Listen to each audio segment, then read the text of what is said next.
ஒரு ஸ்டாக், இன்னும் என்னை கேட்டா ஒரு ஸ்டாக் உடைய ஒரு மார்க்கெட் உடைய ஒரு போக்கு, அதனுடைய டைரக்ஷன் முடிவு பண்றதுல ஒரு மிகப்பெரிய ஒரு இம்பாக்ட், மிகப்பெரிய ஒரு கை யாரோடது இருக்குன்னு சொன்னா ஃபண்டமெண்டல்ஸை டெக்னிக்கல்ஸை விட நம்ம இங்க பார்க்கக்கூடிய அந்த ஜியோ பொலிட்டிக்கல் ஃபேக்டர்ஸ் ஈவெண்ட்ஸ்க்கு இருக்குது.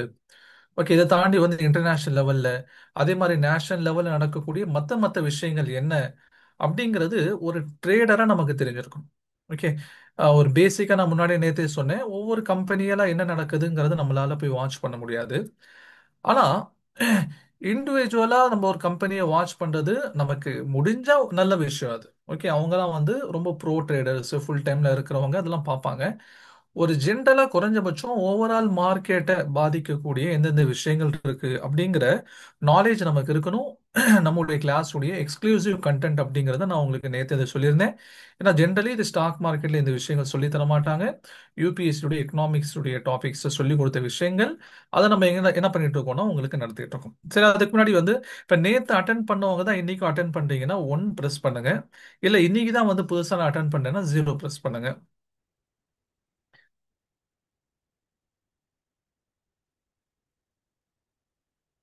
110111101.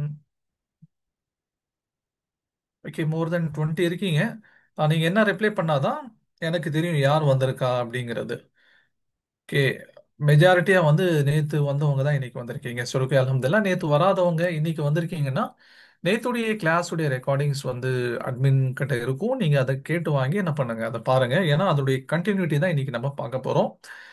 இப்போ கண்டினியூட்டியுடைய விஷயத்துல நம்ம என்ன சொல்லியிருந்தோம், எந்தெந்த ஃபேக்டர்ஸ் வந்து ஓவரால் மார்க்கெட்டை வந்து இம்பாக்ட் கிரியேட் பண்ணுதுன்னு சொல்லிட்டு பார்த்திருந்தோம். என்னை பத்தியான ஸ்மால் இன்ட்ரடக்ஷன் நேத்தே நான் கொடுத்துட்டு அதனால இன்னைக்கு தேவையில்லை.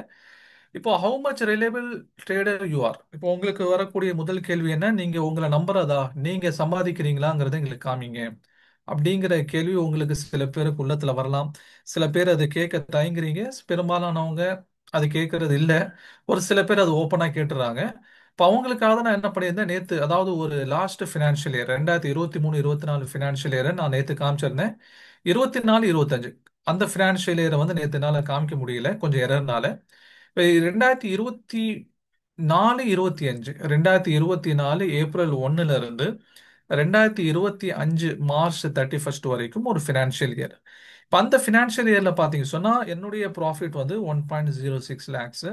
அதில் சார்ஜஸ் டாக்ஸஸ்லாம் போக மற்றதெல்லாம் போக கிட்டத்தட்ட 82,000, 82,000, 83,000 கிட்டக்க எனக்கு என்ன இருந்துச்சு, எனக்கு ரியலைஸ் ஆச்சு. ஓகே, என்ன சார் போன வருஷம் அதுக்கு முந்தின வருஷம் நீங்க வந்து 1 லேக் மேல சம்பாதிச்சதா காமிச்சிருந்தீங்க, இப்போ 82 தான் இருக்கு, ஏன் குறைஞ்சிச்சு அப்படிங்கிற ஒரு கொஸ்டின் உங்களுக்கு ரைஸ் ஆகும். நேற்று அட்டன் பண்ணவங்களுக்கு போன இதுல வந்து 1,30,000 சம்திங் சம்பாதிச்ச மாதிரி காமிச்சீங்க, இப்போ வந்து வெறும் 82,000 தான் சம்பாதிச்ச மாதிரி காமிச்சிருக்கீங்க. அதுக்கு முக்கியமான ரீசன் என்ன? அதுக்கு முக்கியமான ரீசன் என்னங்கிறது தான் இன்னைக்கு நம்ம பார்க்க போறோம். எதனால வந்து ப்ராஃபிட் அப்படிங்கிறது என்னாச்சு, டவுன்ஃபால் ஆச்சு. ஃபர்ஸ்ட் ஆஃப் ஆல் உங்களுக்கு நான் காமிச்சிட்டேன் என்னுடைய ட்ரேடிங் உடைய இங்க டேட்டாஸ். ஓகே, இப்போ இங்க ஜஹாங்கீர் முகமது உமர் என்னுடைய நேம் இங்க இருக்குது, வேற யாரோடதும் இல்லை. இந்த பேஜ் என்னுடையது தான். நான் உங்களுக்கு என்ன பண்றேன்னு சொன்னா என்னுடைய இந்த ஒன் ஃபினான்ஷியல் இயருடைய ப்ராஃபிட் அண்ட் லாஸ் என்னங்கிறத நான் காமிச்சிட்டேன். ஓகே, ஏன்னா முன்னாடி நான் சொன்ன மாதிரி அதாவது கற்றுக் கொடுக்குறவங்க அவங்க சம்பாதிக்கிறாங்களா அப்படிங்கிற ஒரு கொஸ்டின் வந்து எல்லாத்துக்கும் பொதுவாக ரைஸ் ஆகும். அதை காமிக்கும் போது தான் உங்களுக்கு வந்து ஒரு என் மேல ஒரு நம்பிக்கை வரும். சரி, ஓகே, அவங்களும் சம்பாதிக்கிறாங்க, அப்போ அவங்க வந்து அந்த ட்ரிக் சொல்லி தருவாங்க அப்படிங்கிற நம்பிக்கை உங்களுக்கு வரணுங்கிறதுக்காக. ரெண்டாவது விஷயம் என்ன அப்படின்னு சொன்னா, நம்ம நேத்தே பார்த்துருந்தோம் ஃபண்டமெண்டல் அண்ட் டெக்னிக்கல் அனாலிசிஸ். இதை தாண்டி மார்க்கெட்டை வந்து இம்பாக்ட் பண்ணக்கூடிய விஷயம் இது, மார்க்கெட்ல தாக்கத்தை ஏற்படுத்தக்கூடிய விஷயங்கள் என்னென்ன இருக்கு அப்படிங்கிறது தான் நேற்று நம்ம இது ஓவராலா இது ஒன்னொன்னும் வந்து ஒரு இம்பார்ட்டன்டான டாபிக். நேற்று Jio political factors and events நம்ம பார்த்தோம். இன்னைக்கு இம்பார்ட்டன்டான இன்னொரு ஃபேக்டர்ஸ் எது வந்து மார்க்கெட்டை அஃபெக்ட் பண்ணுது, யாருடைய நடவடிக்கைகள் மார்க்கெட்ல ஏற்றத்தையும் இறக்கத்தையும் கொடுக்குது, ஆஸ் எ ட்ரேடரா ஆஸ் எ இன்வெஸ்டரா அவங்களுடைய போக்கு எனக்கு தெரிஞ்சிருக்கணும். அந்த மாதிரி எதுன்னு சொன்னா எஃப்ஐஐஸ் அண்ட் டிஐஐஸ். ஓகேங்களா, இது ஃபர்ஸ்ட்ல இருக்கா இல்லையா? FII, FII and DII. எஃப்ஐஐனா யாரு சார், டிஐனா யாரு சார்? இப்ப இந்த ரெண்டு பேருடைய நடவடிக்கை இதை தாண்டி, அதாவது எஃப்ஐஐ பிளஸ் டிஐஐ, இவங்க ரெண்டு பேருமே தனித்தனி நபர்கள். ஓகே, இன்னும் சொல்ல போனா இன்ஸ்டிடியூஷன்ஸ், பெரிய பெரிய முதலைகள், பெரிய பெரிய ஜாம்பவான்கள். ஓகே, நீங்க எப்படி வேணா வச்சுக்கலாம். இவங்களால மார்க்கெட்ல எவ்வளவு பெரிய பாதிப்புகள் ஏற்படும், இவங்க எவ்வளவு இம்பார்ட்டன்டானவங்க மார்க்கெட்ல, இது எல்லாத்தையும் பத்தியும் இன்னைக்கு நீங்க தெரிஞ்சுக்க போறீங்க. இன்னைக்கு ஃபுல் கிளாஸ் நீங்க அட்டன் பண்ணும்போது, இப்ப இது வரைக்கும் இவங்களை பத்தி நீங்க கேள்விப்பட்டிருக்க மாட்டீங்க. கேள்விப்பட்டிருந்தா ஜஸ்ட் எஃப்ஐஐ டிஐஐ அப்படிங்கிற ஒரு மேலோட்டமா கேள்விப்பட்டிருப்பீங்க. இன்டெப்தா இவங்க யாரு, இவங்களால என்னென்ன தாக்கங்கள் மார்க்கெட்ல உண்டாகுது, இப்ப நம்ம வந்து ஒரு ரீட்டைல் இன்வெஸ்டர்ஸா நம்ம என்ன பண்ணணும் அப்படிங்கிற விஷயத்த நம்ம இன்னைக்கு பார்க்க போறோம். ஓகே, ஏன்னா மார்க்கெட்டுடைய தாக்கம் ஏற்படுறதுக்கு இவங்களுடைய நடவடிக்கை அப்படிங்கிறது ரொம்ப இம்பார்ட்டன்ட் ஆனது. மார்க்கெட் மேலே ஏறும்போது இவங்க எப்படி இருப்பாங்க, இல்லை இவங்க செய்யக்கூடிய நடவடிக்கைனால மார்க்கெட் ஏறுமா, இல்லை இவங்களுடைய நடவடிக்கைகளால மார்க்கெட் கீழே இறங்குமாங்கிறத இன்னைக்கு நம்ம கிளியரா நம்ம பார்க்க போறோம். இப்போ எஃப்ஐஎஸ் அப்படின்னு பார்த்தாலே உங்களுக்கு எஃப்ங்கிற வேர்டை கேள்விப்பட்டாலே ஃபாரின். ஓகே, அது நமக்கு ஞாபகம் வந்துடும். இப்போ வெளிநாடுகளிலிருந்து இந்தியாவில் வந்து முதலீடு செய்யக்கூடியவர்களை தான் வந்து இந்த ஃபாரின் இன்வெஸ்டர்ஸ் சொல்லுவோம். இவங்களை ரெண்டு வகையா பிரிப்பாங்க. ஒன்னு யாருன்னு சொன்னா எஃப்டிஐ, இன்னொன்னு யாருன்னு சொன்னா எஃப்ஐஐ. இவங்க ரெண்டு பேருமே தனித்தனி. எஃப்டிஐனா யாரு? Foreign, okay, foreign direct investors. Okay, foreign direct investors. Okay, எஃப்ஐஐனா யாரு? எஃப்டிஐனா பார்த்துட்டோம், ஃபாரின் டைரக்ட் இன்வெஸ்டர்ஸ். இந்த எஃப்ஐஐனா யாரு? ஃபாரின் இன்ஸ்டிடியூஷனல் இன்வெஸ்டர்ஸ் சொல்லுவான். ஓகே, எஃப்டிஐங்கிறது வேற, எஃப்ஐஐங்கிறது வேற. பட் ரெண்டு பேரும் வெளிநாட்டுல இருந்து வரவங்க தான். ரெண்டு பேருமே வெளிநாட்டுல இருந்து இந்தியாவுக்குள்ள வரவங்க தான். ஆனா இவங்க ரெண்டு பேருடைய ஆக்டிவிட்டீஸ்ல கொஞ்சம் டிஃபரன்சஸ் இருக்கு. இப்ப எஃப்டிஐங்கிறவங்க யாரு? இப்ப எஃப்டிஐங்கிறவங்களுக்கு வந்து ரெண்டு டெஃபினிஷன் சொல்றாங்க. அதாவது ஒரு நிறுவனத்துல 10% அதிகமான பங்குகளை வாங்கினாங்கன்னு சொன்னா அவங்க வந்து எஃப்டிஐ அப்படிங்கிற பேர் இருக்குது. ரெண்டாவது பாத்தீங்கன்னா, இந்த எஃப்டிஐங்கிறவங்க நடத்துறதுக்காக இந்தியாவுக்குள்ள வருவாங்க. உதாரணமா பாத்தீங்கன்னா, இப்போ ரீசெண்ட் இல்ல, கொஞ்சம் ஒரு இம்பார்ட்டன்டான முக்கியமான எக்ஸாம்பிள் பாத்தீங்கன்னா, இந்த பிளிப்கார்ட் உடைய எக்ஸாம்பிள். இப்ப பிளிப்கார்ட் அப்படிங்கிறது இந்தியாவுல ஆரம்பிக்கப்பட்ட நிறுவனம். ஆனா அந்த பிளிப்கார்ட் நிறுவனத்துல அதனுடைய மேஜர் ஷேர் ஹோல்டிங் வந்து வால்மார்ட் வாங்கிருச்சு. வால்மார்ட் அப்படிங்கிறவங்க யாரு? அமெரிக்கால இருக்கக்கூடிய chain of retail mart. Okay, நம்ம ஊர்ல வந்து ஸ்மார்ட் மார்ட், ஸ்மார்ட் பஜார், பிக் பஜார் இந்த மாதிரிலாம் இருக்கா இல்லையா? இந்த மாதிரி அமெரிக்கால வந்து வால்மார்ட் அப்படிங்கிறது இந்த செயின் ஆஃப் இந்த ஸ்டோர்ஸ் வச்சிருக்காங்க. அவங்க அமெரிக்கான்னு சொன்னா நான் ஜஸ்ட் யூஎஸ்ஏ மட்டும் சொல்லல. ஓகே, அவங்க கனடாவா இருக்கட்டும், இல்ல வந்து யூஎஸ்ஏவா இருக்கட்டும், மெக்சிகோவா இருக்கட்டும், இல்ல south American countries, Brazil, Argentina, okay, அதே மாதிரி வெனிசுவேலா, பெரு, இந்த மாதிரி எல்லா சவுத் அமெரிக்கன் நாடுகள்லையும் இந்த வால்மார்ட் அவங்களுடைய செயின் ஆஃப் ஸ்டோர்ஸை வச்சிருக்காங்க. ஓகே, இந்த வால்மார்ட் அப்படிங்கிறவங்க எந்த அளவுக்கு வந்து இவங்க பவர்ஃபுல் அப்படின்னு சொன்னா, நாங்க வந்து ஒரு செமினாருக்கு போயிருந்தோம் எம்பிஏ படிக்கும்போது. மெட்ராஸ் யூனிவர்சிட்டியில் ஒரு செமினார் வச்சிருந்தாங்க. அந்த செமினார்ல வந்து ஒரு லெக்சர் கொடுக்குற ஒருத்தர் சொன்னாரு, வால்மார்ட் வந்து எவ்வளவு பெரிய அவங்க இன்ஸ்டிடியூஷன் அப்படின்னா, இப்ப நம்ம வாங்கக்கூடிய டொமேட்டோ இது எங்க இருந்து வருதுன்னு நீங்க நினைக்கிறீங்க? இப்ப நான் கரூர்ல இருக்கேன். இப்ப கரூர்ல வந்து ஒரு டொமேட்டோ கொண்டு வந்து விற்கிறாங்க, ஒரு தக்காளி கொண்டு வந்து விற்கிறாங்க. அந்த தக்காளி எங்க இருந்து வரும்னு மேக்சிமம் கெஸ் பண்ண முடியும் தெரியுங்களா? இங்க மணப்பாறை பக்கத்துல வையம்பட்டின்னு சொல்லி ஒரு ஊர் இருக்கு. அது வந்து ஒரு இந்த சரௌண்டிங்க்கு வந்து ஒரு காமன் மார்க்கெட். ஓகே, ஒன்னு அங்க இருந்து வரலாம், இல்லைன்னு சொன்னா ஒட்டஞ்சத்திரத்துல வந்து அங்க இருந்து ஒரு டொமேட்டோ இங்க வரலாம். ஓகே, ஆனா வால்மார்ட்ல விற்கக்கூடிய டொமேட்டோ எங்க இருந்து வருது தெரியுங்களா? சைனால இருந்து போகுதாம். யோசிச்சு பாருங்க, சைனாக்கும் அமெரிக்காவுக்கும் எவ்வளோ கேப். இப்போ டொமேட்டோவுடைய லைஃப் டியூரேஷன் எவ்வளோ? ஒரு தக்காளிங்கிறது அதிகபட்சமா எவ்வளவு நாள் இருக்க போகுது? அந்த தக்காளி என்ன பண்றாங்கன்னு சொன்னா, சைனால இருந்து ஷிப்ல ஏத்தி, கண்டெய்னர்ல ஏத்தி, அது வால்மார்ட்டுடைய ஸ்டோர்ல கொண்டு போய் விற்கிறாங்க. அவங்க அதனால தான் இன்னைக்கு சைனாக்கும் அமெரிக்காவுக்குமான பிசினஸ் டிரான்சாக்ஷன் அப்படிங்கிறது வேர்ல்டே லார்ஜஸ்ட். கிட்டத்தட்ட 600 பில்லியன் டாலர்ஸ் வந்து சைனா என்ன பண்ணுதுன்னா அமெரிக்கால ட்ரேட் சர்ப்ளஸ் வச்சிருக்கான். ஓகே, ட்ரேட் சர்ப்ளஸ், ட்ரேட் டெபிசிட்ல இதெல்லாம் வந்து ஒரு ட்ரேட் ரிலேட்டடான ஒரு வார்த்தைகள். உதாரணமா சிம்பிளா புரிஞ்சுக்கிற மாதிரி சொல்லணும்னா, இப்போ சைனால இருந்து அமெரிக்காவுக்கு 1000 ரூபாய் மதிப்புள்ள பொருள் போகுது, அமெரிக்கால இருந்து சைனாக்கு 400 ரூபாய் மதிப்புள்ள பொருள் வருது. அப்போ டிஃபரன்சஸ் எவ்வளோ? 600. அது சைனாவுடைய சைடில் அது வந்து ட்ரேட் சர்ப்ளஸா எடுத்துக்குவாங்க 600 ரூபாய். அமெரிக்காவோட சைடில் அது ட்ரேட் டெபிசிட் எடுத்துக்குவாங்க. நீங்க அமெரிக்காவுக்கு சைனா கூட ட்ரேட் டெபிசிட் இருக்கு, ஆனா சைனாக்கு அமெரிக்கா கூட ட்ரேட் சர்ப்ளஸ் இருக்கு. ஓகே, இப்போ ஒரு டொமேட்டோ கூட என்ன ஆகுதுன்னா, சைனால இருந்து அமெரிக்காவுடைய வால்மார்ட்ல போய் விற்கிறாங்க. அவ்வளோ பெரிய ஒரு இன்ஸ்டிடியூஷன்ஸ் வால்மார்ட் அப்படிங்கிறது. அவங்க என்ன பண்ணியிருக்காங்க, இந்தியாவுடைய ஃப்ளிப்கார்ட்ல வந்து ஃப்ளிப்கார்ட்ல முதலீடு செஞ்சிருக்காங்க. இந்தியாவுடைய ஃப்ளிப்கார்ட்ல முதலீடு செஞ்சிருக்காங்க. எவ்வளவு முதலீடு செஞ்சிருக்காங்க? ஃப்ளிப்கார்ட்டுடைய பங்குகள் 100% அப்படின்னு சொன்னா, ஃப்ளிப்கார்ட்டுடைய பங்குகள் 100% அப்படின்னு சொன்னா, அதுல கிட்டத்தட்ட வால்மார்ட்டுடைய ஷேர் எவ்வளோ? 75%. ஓகே, இப்போ இன்னைக்கு ஃப்ளிப்கார்ட் உடைய நிறுவனம் அப்படிங்கிறது, நம்ம பேரு ஃப்ளிப்கார்ட், ஓனர் யாரு? அமெரிக்காவில் உட்காந்துருக்காங்க, வால்மார்ட்.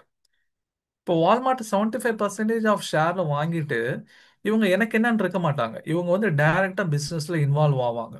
எந்த மாதிரியான ப்ராடக்ட்டை கொடுக்கணும், எந்த மாதிரியான பாலிசிஸ் கொடுக்கணும், எந்த மாதிரி டிஸ்கவுண்ட் கொடுக்கணும், எங்க நம்முடைய வேர் ஹவுஸ் வைக்கணும், ஸ்டோர் ரூம் வைக்கணும், எல்லாத்தையும் என்ன பண்ணுவாங்கன்னு சொன்னா இங்க உட்காந்து பார்ப்பாங்க.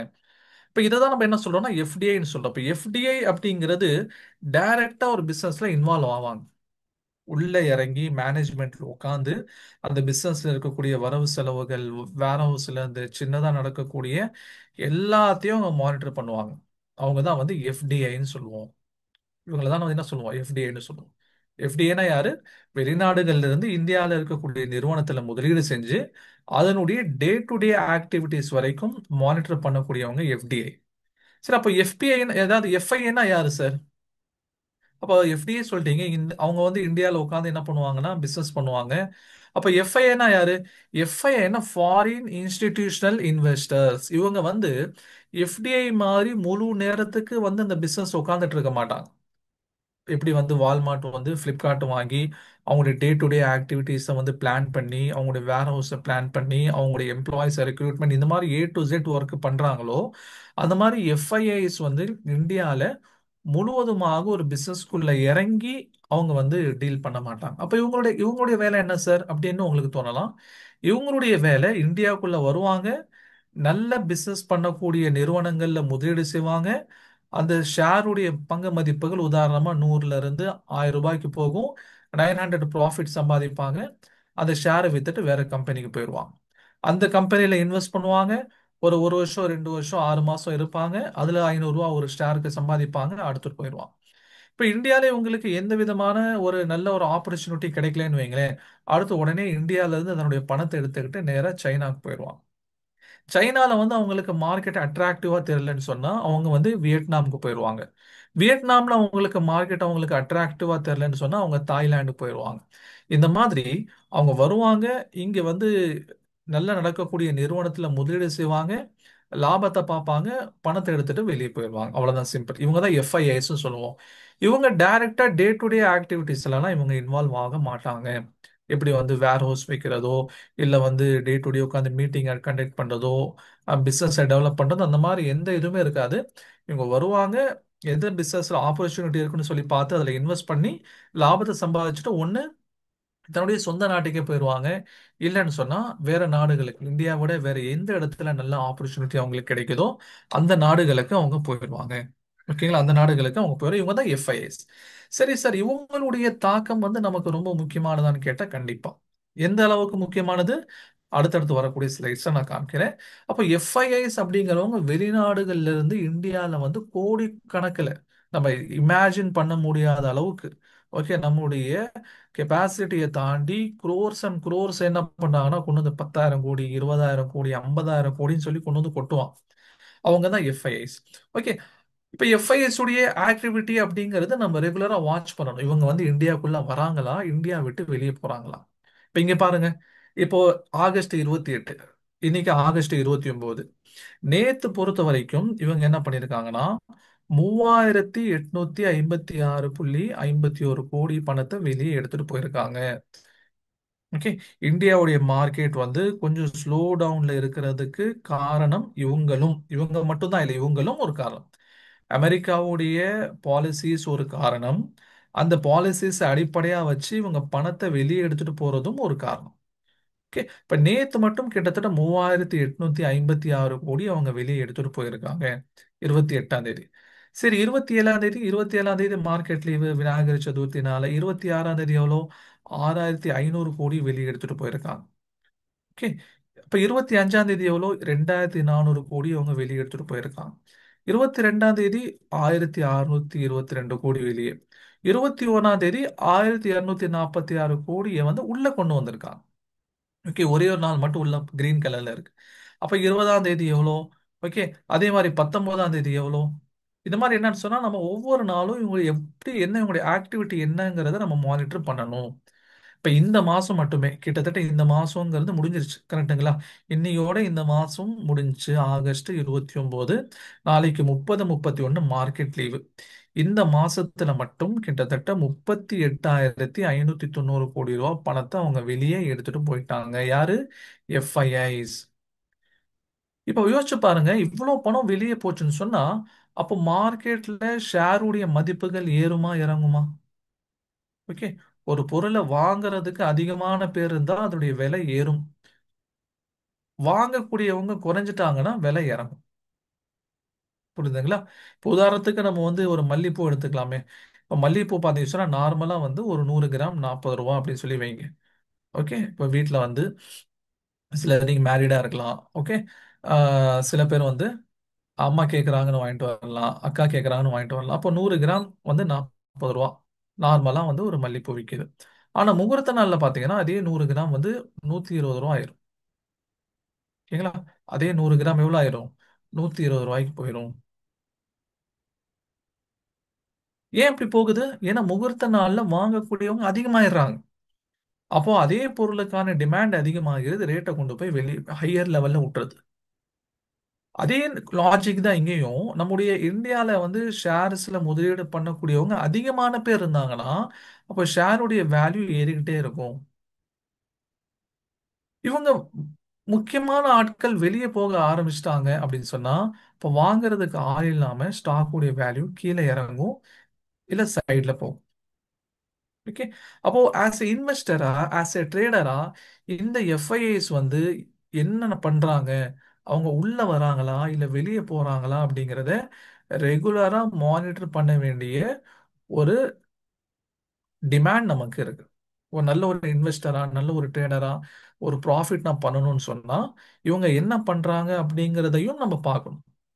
இவங்க என்ன பண்றாங்க, எஃப்ஐஎஸ் உள்ள வராங்களா வெளியே போறாங்களா, எவ்வளவு உள்ள வராங்க எவ்வளவு வெளியே போறாங்க அப்படிங்கிறத பார்க்கணும்.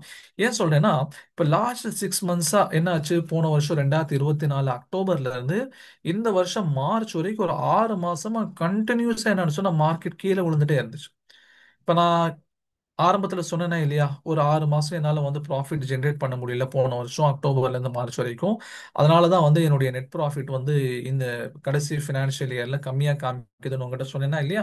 அதுக்கு முக்கியமான காரணம் இவங்க தான். இங்க பாருங்க, போன வருஷம் அக்டோபர் 2024 அக்டோபர்ல எவ்வளவு பணத்தை இவங்க வெளியெடுத்துட்டு போயிருக்காங்க? 1,14,445 கோடி பணத்தை எடுத்துட்டு வெளியே போயிட்டாங்க. இது எந்த அளவுக்கு வந்து பெரிய அமௌண்ட் அப்படின்னு சொன்னா கொரோனா நேரத்துல இவங்க எடுத்துட்டு போன அமௌண்ட்டுக்கு ஈக்குவலான அமௌண்ட் இது. யோசிச்சு பாருங்க, கொரோனா அப்படிங்கிறது அடுத்து ஃபியூச்சர்ல அந்த நோய் வந்ததுக்கு அப்புறம் என்ன நடக்க போகுதுன்னே தெரியாம இருந்த ஒரு காலகட்டம். ஓகே, வந்து அன்பிரசிடென்டட். இதுக்கு முன்னாடி அந்த மாதிரி ஒரு பேண்டமிக் வந்து நம்ம பார்த்ததே இல்லை. நான் இல்ல, ஒரு 85 இயர்ஸ் இருக்கக்கூடிய ஒருத்தர்கிட்ட கேட்டாலும் அவரும் அதான் சொல்றாரு, இந்த மாதிரி வந்து நான் பார்த்ததே இல்லை அப்படின்னு சொல்றாரு அவங்களுடைய வாழ்க்கையில. அப்போ அந்த மாதிரி ஒரு பேண்டமிக் வந்த நேரத்துல எவ்வளவு அமௌண்ட் அவங்க வெளியே எடுத்துட்டு போனாங்களோ அதே அளவுக்கு ஈக்குவலான அமௌண்ட்டை போன வருஷம் அக்டோபர்ல அவங்க வெளியே எடுத்துட்டு போனாங்க. இப்போ மார்க்கெட் ரொம்ப வேகமா உள்ள ஆரம்பிச்சுது. அதுக்கு அடுத்த மாசம் பாருங்க, 45,974, கிட்டத்தட்ட 46,000 கோடி. அதுக்கப்புறம் டிசம்பர்ல 16,000 கோடி, ஜான்வரியில 87,000 கோடி, பிப்ரவரியில 59,000 கோடி கிட்டத்தட்ட பணத்தை எடுத்துட்டு போனாங்க. ஓவரால் மார்க்கெட் கீழே விழுந்துச்சு. ஷேர்ஸை பொறுத்த வரைக்கும் பார்த்தீங்கன்னா ஒவ்வொரு ஷேரும் 40%, 50% கீழே விழுந்துச்சு. ஓகேங்களா, 40%, 50% கீழே விழுந்துச்சு. அதாவது ஒரு 1000 ரூபாய் இருக்கக்கூடிய ஷேரு எங்க வந்துருச்சுன்னு சொன்னா 500 ரூபாய்க்கு வந்துருச்சு. ஓகேங்களா, 4000 ரூபாய் இருந்த ஷேரு கிட்டத்தட்ட 2000 ரூபாய்க்கு வந்துருச்சு. பெரும்பாலான ஸ்டாக்ஸ் இந்த மாதிரி போயிருச்சு. எங்களால என்ன பண்றது அப்படிங்கிறது சொல்லுது. ஏன்னா அப்பயும் வந்து கிளாஸஸ் நடந்துட்டு இருந்துச்சு, அப்பயும் வந்து செகண்ட் பேட்ச் தேர்ட் பேட்ச்லஸ் எல்லாம் போயிட்டு இருந்துச்சு. அப்போ நாங்கள் ஒரு புது டெக்னிக் கண்டுபிடிச்சோம். இந்த மாதிரி மார்க்கெட் கீழே விழும்போது எந்த மாதிரியான ட்ரேடிங் ஆப்ஷனை நம்ம வந்து கையில் எடுக்கணும் அப்படின்ட்டு ஒரு புது டெக்னிக் நம்ம கண்டுபிடிச்சோம். அது இன்ஷால்லா உங்களுக்கு கிளாஸ் நம்ம சொல்லி தருவோம், அது என்ன டெக்னிக் அப்படிங்கிறத கிளாஸ்ல உங்களுக்கு சொல்லி தருவோம். அப்போ இந்த மாதிரி ஒரு 6 மாசம் இப்போ மார்ச்லயுமே கூட பாத்தீங்கன்னா வெறும் 2000 கோடி மட்டும்தான் உள்ள வந்திருக்கு. ஓகே. ஏப்ரல்லையும் பார்த்தீங்கன்னா அதே மாதிரி ஒரு 2000 கோடி மட்டும் தான் உள்ள வந்திருந்துச்சு. இப்போ இந்த எஃப்ஐஐஸ் உடைய ஆக்டிவிட்டி என்ன பண்ணுது, இவங்க என்ன பண்றாங்க, உள்ள வராங்களா வெளியே போறாங்கங்கிறத பார்க்க வேண்டியது ரொம்ப அத்தியாவசியம். ஏன்னா இவங்களுடைய வருதலும் இவங்களுடைய போதலும் நம்முடைய மார்க்கெட்ல பெரிய ஒரு தாக்கத்தை உண்டாக்கும். எஃப்ஐஐஸ் அப்படிங்கிறவங்க. ஓகே. சரி சார், எஃப்ஐஎஸ் பத்தி நீங்க சொல்லிட்டீங்க. இந்த டிஐஎஸ் இருக்காங்களே, இவங்க யாரு? வெளிநாட்டுல இருந்து இந்தியால முதலீடு செய்யக்கூடியவங்க எஃப்ஐஐஸ். இந்தியால இருந்துகிட்டே இந்தியால முதலீடு செய்யக்கூடிய பெரிய பெரிய முதலைகளை தான் நம்ம என்ன சொல்றோம், டிஐஎஸ் சொல்றோம். இப்ப டிஐனா யார் இங்க பாருங்க. Notable domestic institutional investors. இந்தியால இருக்கக்கூடிய பெரிய பெரிய முதலைகள். எல்ஐசி. ஓகே. அதே மாதிரி வந்து SBI mutual fund, HDFC mutual fund, அதே மாதிரி வந்து இந்த HDFC bank, SBI bank, EPFO, national pension scheme, இந்த மாதிரி இந்தியாவில் இருக்கக்கூடிய பெரிய பெரிய நிறுவனங்கள், இன்ஸ்டிடியூஷன்ஸ் வந்து என்ன பண்ணுவாங்கன்னா நம்முடைய ஸ்டாக் மார்க்கெட்ல அவங்களும் முதலீடு செய்வாங்க. இப்போ இந்த பக்கம் பாருங்களேன், இவங்க வெளியே போகும்போதெல்லாம் இவங்க நிறைய முதலீடு செய்வாங்க. இப்போ நம்ம டே டு டே உடைய டேட்டாஸ் பார்த்தாலே நேற்று 28ஆம் தேதி 3800 கோடி எஃப்ஐஐஸ் வந்து வெளியே எடுத்துட்டு போயிருக்காங்க. ஆனா 6900 கோடி வந்து டிஐஎஸ் உள்ள கொண்டு வந்திருக்காங்க, ஸ்டாக் மார்க்கெட்ல போட்டிருக்காங்க. 26ஆம் தேதி எஃப்ஐஎஸ் வந்து 6500 கோடி வெளியே எடுத்துட்டு போயிருக்காங்க. ஆனா நம்முடைய டிஐஎஸ் வந்து 7000 கோடி உள்ள போட்டிருக்காங்க. இவங்க தான் நம்முடைய இந்தியன் மார்க்கெட்ஸை தாங்கி பிடிக்கக்கூடியவங்க. யாரு? டிஐஎஸ். இவங்க செல் பண்ண ஆரம்பிச்சிட்டாங்கன்னு வைங்களேன், பொத பொத பொத பொதன்னு விழுந்துரும். ஆனா இவங்க அப்படி பண்ண மாட்டாங்க. ஏன்னு சொன்னா, இப்ப எல்ஐசிங்கிறவங்க என்ன பண்ணுவாங்க, மாசம் மாசம் வந்து கவர்மெண்ட் எம்ப்ளாயிஸ் கட்டுறது, அதே மாதிரி எல்ஐசியில் பாலிசி எடுக்கக்கூடியவங்க கிட்ட பணம் வாங்குறாங்களா இல்லையா, முழு இந்தியாலையும் அவங்க இருக்காங்க. முழு இந்தியாலையும் கவர்மெண்ட் எம்ப்ளாயிஸ்க்கு வந்து இபிஎஃப்ஓ, இஎஸ்ஐ, இந்த மாதிரி நிறைய அவங்க வந்து இன்சூரன்ஸ் உடைய பணங்கள்லாம் வாங்குறாங்க. அந்த பணத்தை வாங்கி அவங்க என்ன பண்ணுவாங்கன்னு நினைக்கிறீங்க? பெரும்பாலும் ஷேர்ஸ்ல இன்வெஸ்ட்மெண்ட் பண்ணுவாங்க. பெரும்பாலும் வந்து ஸ்டாக் மார்க்கெட்ல அவங்க இன்வெஸ்ட்மெண்ட் பண்ணுவாங்க. நிறைய ஆப்ஷன்ஸ் அவங்களுக்கு இருக்கு. அதுல முக்கியமான ஒரு ஆப்ஷன் பாத்தீங்கன்னா ஸ்டாக் மார்க்கெட்ல. இப்ப நம்ம சொன்னோம் இந்த மாசம் வரைக்கும் கிட்டத்தட்ட 38,590 கோடி ரூபா எஃப்ஐஐஸ் வெளியே எடுத்துட்டு போயிட்டாங்கன்னு சொன்னோம். ஆனா டிஐஎஸ் பாருங்க, இந்தியாவில் இருக்கக்கூடிய பெரிய பெரும் முதலைகள் 83,000 கோடி இந்தியாக்குள்ள, அதாவது ஸ்டாக் மார்க்கெட்ல போட்டிருக்காங்க. அப்போ நம்முடைய ஸ்டாக் மார்க்கெட்டை தாங்கி பிடிக்கிறதுல ஒரு முக்கியமான தூண் யாருன்னு சொல்லி பார்த்தீங்கன்னா இந்த டிஐஐஸ் தான். ஓகே. இப்போ எஃப்ஐஐஸ்ங்கிறது தாக்கத்தை ஏற்படுத்துறாங்க. அந்த தாக்கத்தை வந்து கொஞ்சம் மினிமைஸ் பண்றதுக்கு, கொஞ்சம் குறைக்கிறதுக்கு யாருடைய நடவடிக்கை ரொம்ப முக்கியமானதுன்னு சொன்னா இந்த டிஐஐ உடைய நடவடிக்கைங்கிறது ரொம்ப முக்கியமானது. ஓகே. இப்போ இவங்க இருக்கிறனால தான் மார்க்கெட் வந்து ஓரளவுக்கு சமாளிக்க முடியுது. பெரிய ஒரு தாக்கங்கள் இல்லைனாலுமே கூட ஓரளவுக்கு சமாளிக்க முடியுது. ஓகே. இப்போ இந்த எஃப்ஐஐ டிஐஐ அப்படிங்கிறவங்கள பொதுவாக என்ன சொல்லுவாங்கன்னா இன்ஸ்டிடியூஷனல் ட்ரேடர்ஸ் சொல்லுவாங்க. எஃப்ஐஐ டிஐஎஸ் என்ன சொல்லுவாங்க? இன்ஸ்டிடியூஷனல் ட்ரேடர்ஸ் அப்படின்னு சொல்லுவாங்க. ஓகேங்களா? இன்ஸ்டிடியூஷனல்ஸ் இன்வெஸ்டர்ஸ் சொல்லுவாங்க, இன்ஸ்டிடியூஷனல் ட்ரேடர்ஸ் சொல்லுவாங்க. ஏன் சார் இன்ஸ்டிடியூஷனல் இன்வெஸ்டர்ஸ் சொல்றாங்க? இவங்க தனி ஒரு அமைப்பு வச்சிருக்கிறது காரணம் அப்படின்னு கூட நீங்க எடுத்துக்கலாம். ஓகே. தனியா ஒரு அமைப்பு எல்ஐசிங்கிறது அது தனி ஒரு நிறுவனம். என்ன மாதிரியோ உங்களை மாதிரியோ ஒரு தனி நபர் கிடையாது, தனி நிறுவனம். ஆனா இந்த எஃப்ஐஏஎஸ் டிஏஎஸ்க்கு வந்து எவ்வளவு பவர்ஃபுல் இவங்க அப்படின்னா, இப்போ நம்ம இந்த கிளாஸ்ல தோராயமா வந்து ஒரு 40 பீப்புள் இருக்கும், 35+ இருக்கும், 40 பீப்புள் இருக்கும். இப்போ நம்ம எல்லாரும் சேர்ந்து என்ன பண்ணோம்னு சொன்னா ஒரு ஸ்டாக் வாங்கி அதோடைய ரேட்டை ஏற்றலாம்னு முடிவு பண்ணிட்டோம். அதனால நான் என்ன பண்றேன், நான் ஒரு 5 lakhs ரெடி பண்றேன், நீங்க ஒரு 5 lakhs ரெடி பண்ணீங்க, இன்னொருத்தங்க 5 lakhs, இது எல்லாருமே வந்து ஒரு உதாரணத்துக்கு 5 lakhs ரெடி பண்றோம். இப்போ வந்து இப்போ நம்ம 40 பேர் இருக்கோம், எவ்வளவு நம்மளால பணத்தை ரெடி பண்ண முடியும்? இப்போ 40 பேரும் சேர்ந்து ஆளுக்கு 5 லட்ச ரூபா போடுறோம்னு சொல்லி வைங்களேன், நம்மளால எவ்வளவு பணத்தை போட முடியும்?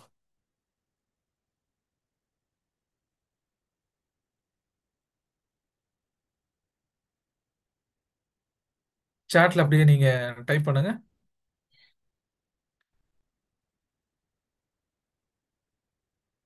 சூப்பர்.